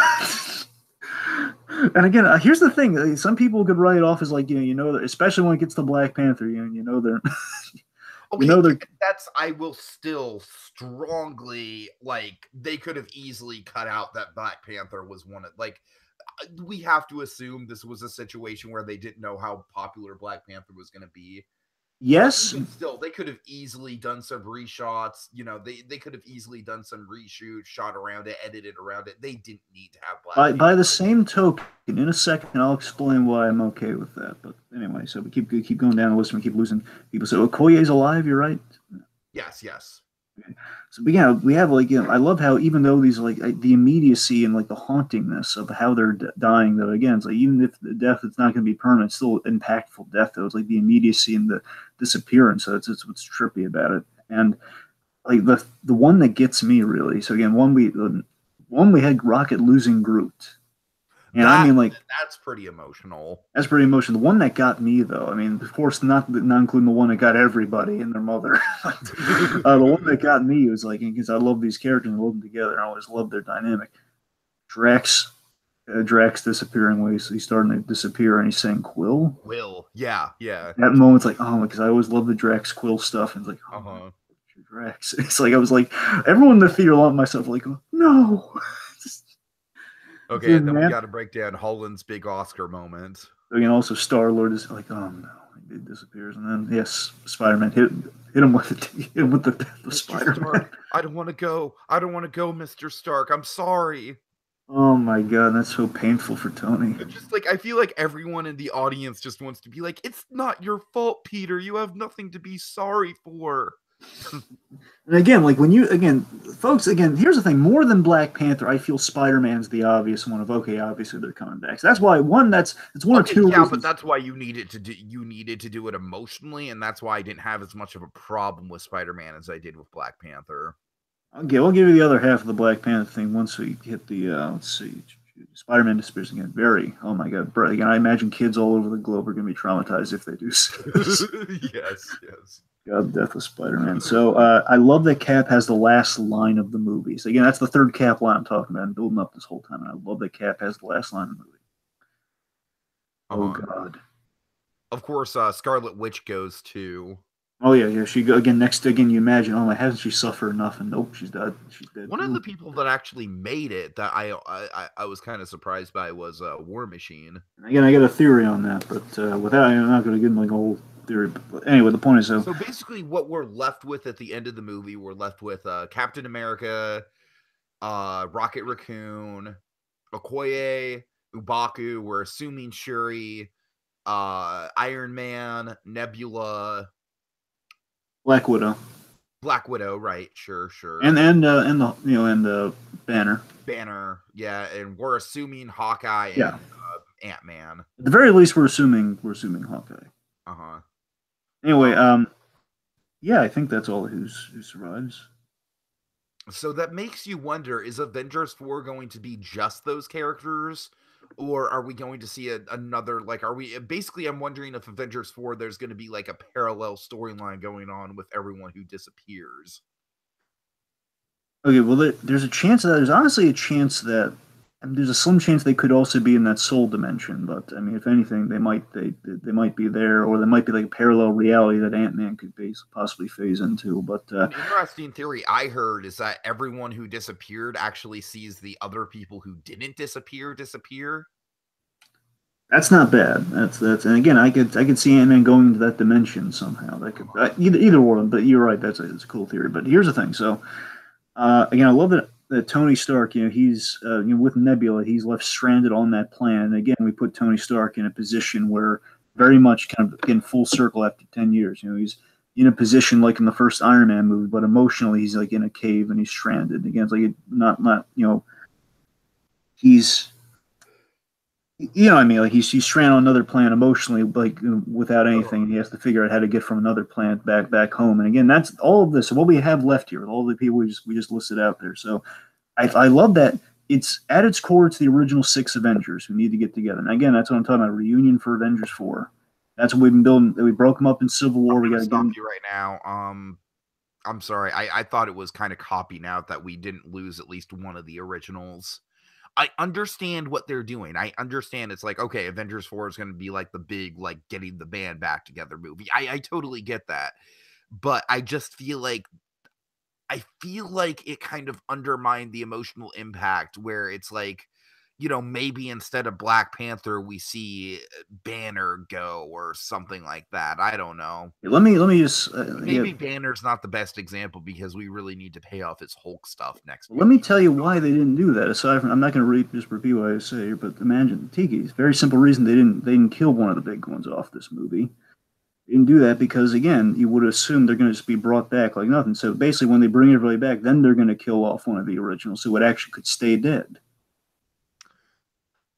I mean, I get what you're saying. I get what you're saying. It wouldn't count if there's going to like be. My whole problem with it is it feels like you very much kind of like, because Thanos stresses that it's random, right? And it's like it doesn't, like, really, the selection of characters doesn't feel very random. The selection of characters feels like, okay, all the originals are left. Well, the cool thing too is that while we have the originals left, we also have, again, a really odd assortment of our extra characters, and I love they each kind of serve a cool purpose. Though, again, War Machine's kind of our Iron Man Connect, suggesting that if War Machine's going to go out, the next movie's going to go out on a high note, having done some stuff. Shuri, of course. Please, War Machine is always going to get killed off in the next movie. That's what I'm saying. At least we didn't do it arbitrarily here. At least we're going to give him something to do. The joke with War Machine. What I'm saying is, like, he and Shuri are going to be there were probably rumors like, hey, War Machine's going to die in Iron Man 2. What I'm saying is we can actually do something with him before we can do that when it counts in the next one. Again, Shuri, again, she's our definitely, we could maybe put forward her Black Panther story where, again, she becomes Black Panther in the comics. Maybe she takes over for her brother, and we kind of set up that story for Black Panther 2 here. Okay, my theory with who's going to become the king of Wakanda is that I think the Queen Mother is just going to take the throne temporarily. I'm thinking it's Shuri or M'Baku is going to take over. Oh, M'Baku would be good. I'm just saying Shuri, again, at the very least, Shuri I think is going to be the fill-in for Black Panther. We're going to get her in the female. I don't think Shuri, she might be the fill-in for Black Panther, but I don't think she's going to be the Queen of Wakanda just because I think she's going to be razor focused on the mission. You know what I mean? Well, sure, that's what I'm saying. I'm saying at the very least she's going to be in the suit, yeah.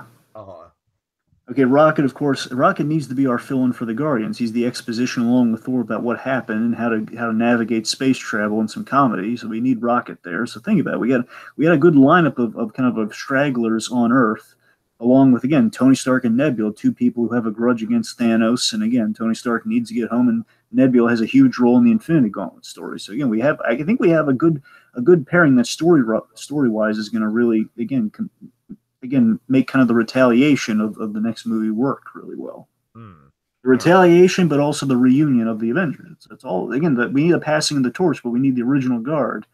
Kind of, again, we can't have just Cap and Tony like never meet each other again. Well, no, I am not saying that, but yeah. All right. Anyway, so of course, the end. It's perfect. It's perfect to end on the Thanos sunset because the Thanos. That's the image that suggests it's his movie, and honestly, it's a Godfather ending, and that's so funny because the Russos. And I heard this going in the movie. The Russos cited the Godfather for Thanos. For Josh Brolin to get in the role of Thanos, and it makes all the sense in the world seeing this ending. Like, oh my God, it's the ending of Godfather 3, where he's watching the sunset with the oranges. And that's the ending, and it feels perfect. It's an accomplished man where he uses the Reality Stone to see his world in a pristine condition, basically see like why he did it all. And just that sense of fulfillment. And again, it's a better version of what we ended with Civil War, where our villain won, or in this case, our villain won, and we loved him all the way through. And he's so darn fulfilled, and it's so chilling that it's oddly peaceful. Right. And then I love how there's no music over the credits for a spell.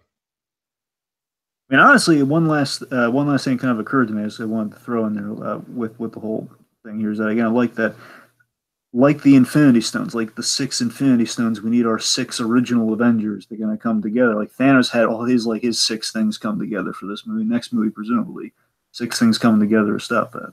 All right, I can buy that. I like that. Anyways, okay, post-credit scene. Let's.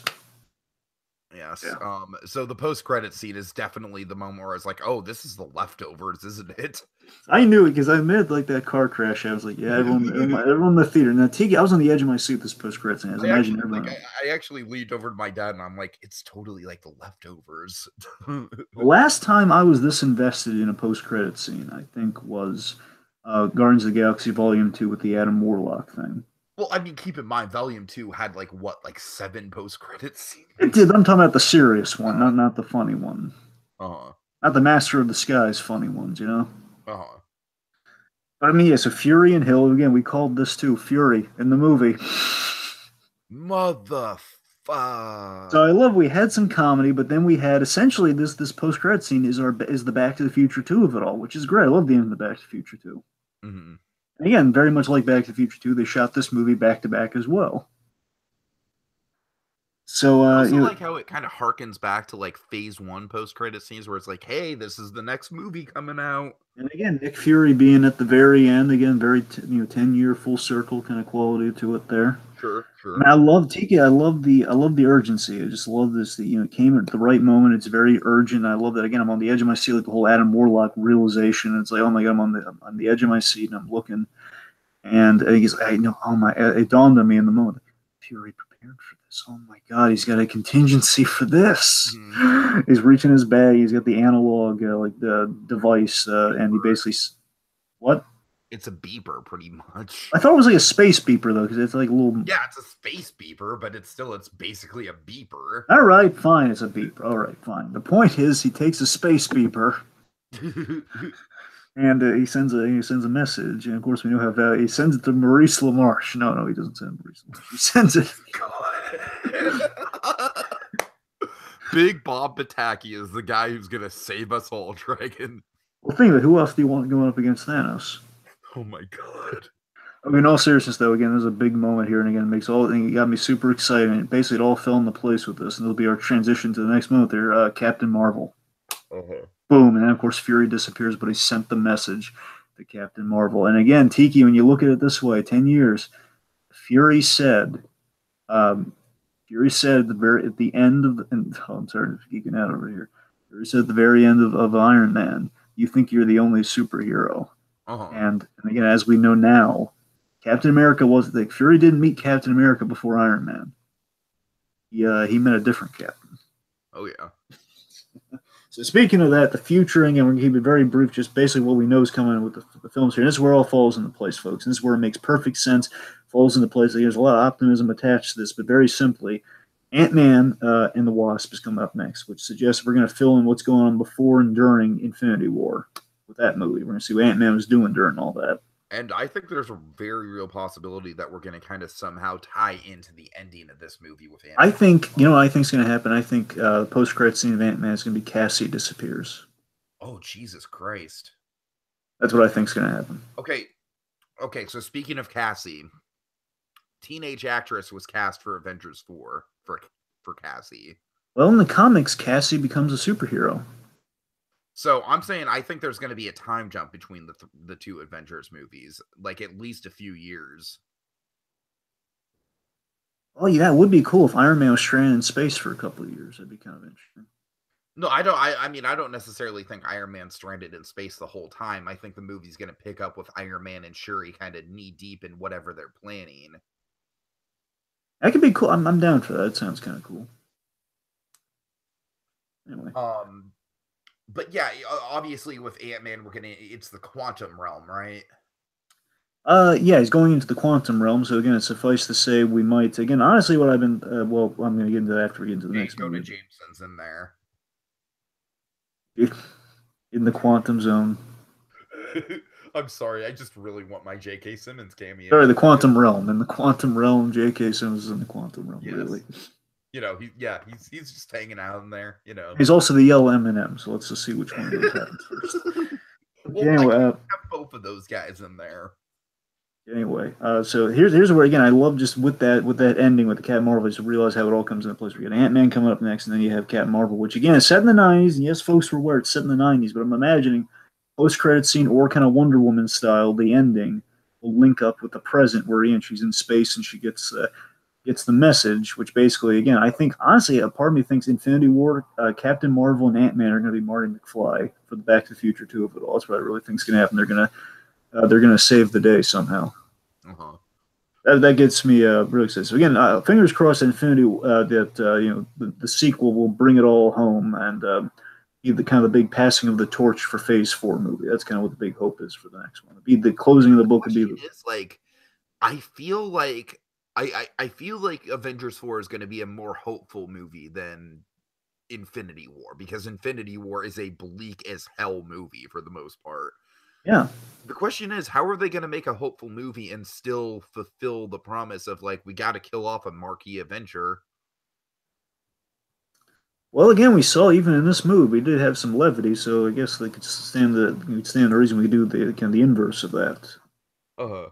Again, I'd buy that by doing a balance. Again, I don't want to just take an unnecessary barb here, but I think it's very the success of this film. Again, they're doing a lot better, and DC's trying to blend those two. Oh yeah, they are. That's what I'm saying. Yeah, believe me. Again, we see how serious they made this film while still making entertaining, and every minute of this film works.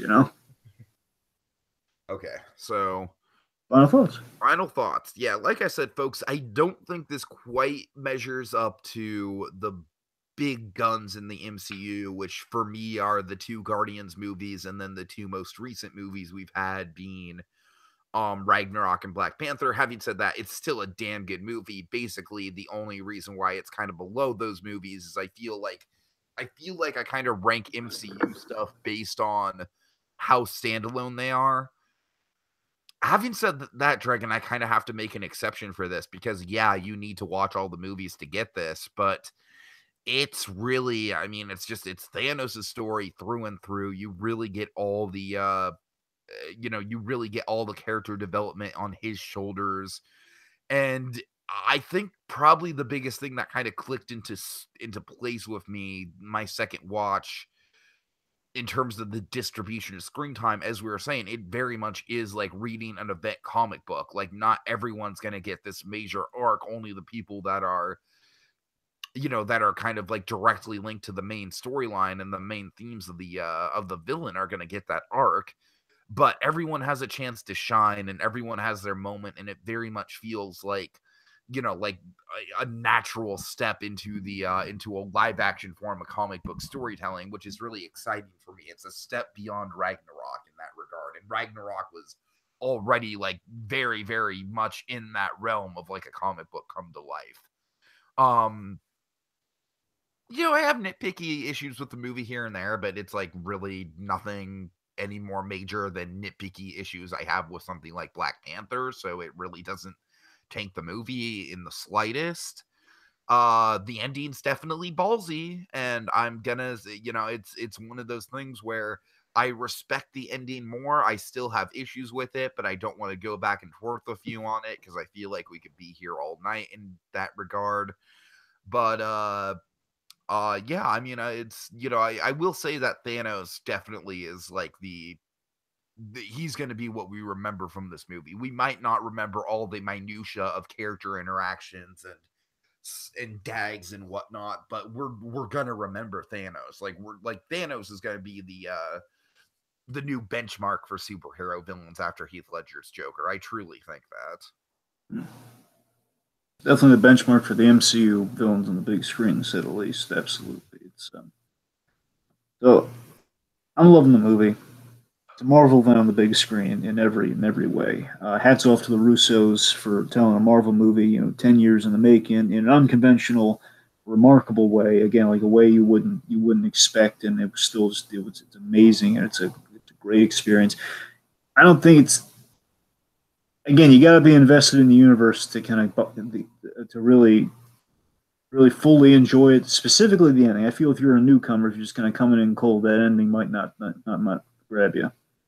Because again, it's kind of a head scratch. Again, it's like watching Back to the Future 2 without watching Back to the Future 1 in some respects. Again, just kind of coming into it blind, where you're going to be wondering, like, what? Where are we going here? But there's I got a lot of hope that it all pans out in a sequel. But regardless, it's bold and it's a bold and breathtaking experience, and I loved every minute of it. Had a great time, and I'd highly recommend it. It's in either my top five or my top eight. I don't know. It's really up there. I really had a great time with it. Marvel, they just keep topping themselves in many regards as they keep putting out a lot of fantastic films. And against Russo's, thank you. I'm Steve Rogers. Okay, folks, so thank you so much for watching. We're going to be doing that Doctor Strange side of the discussion. We're going to be breaking down Doctor Strange into the we're going to be going very deep under the knife of Doctor Strange with Jacob Gulliver. A lot to talk about there. A lot of hands. We're going to be doing a standalone podcast on the on speculation for Avengers 4. So, yeah. Embarrass me in front of the Wizards. Fucking bubbles!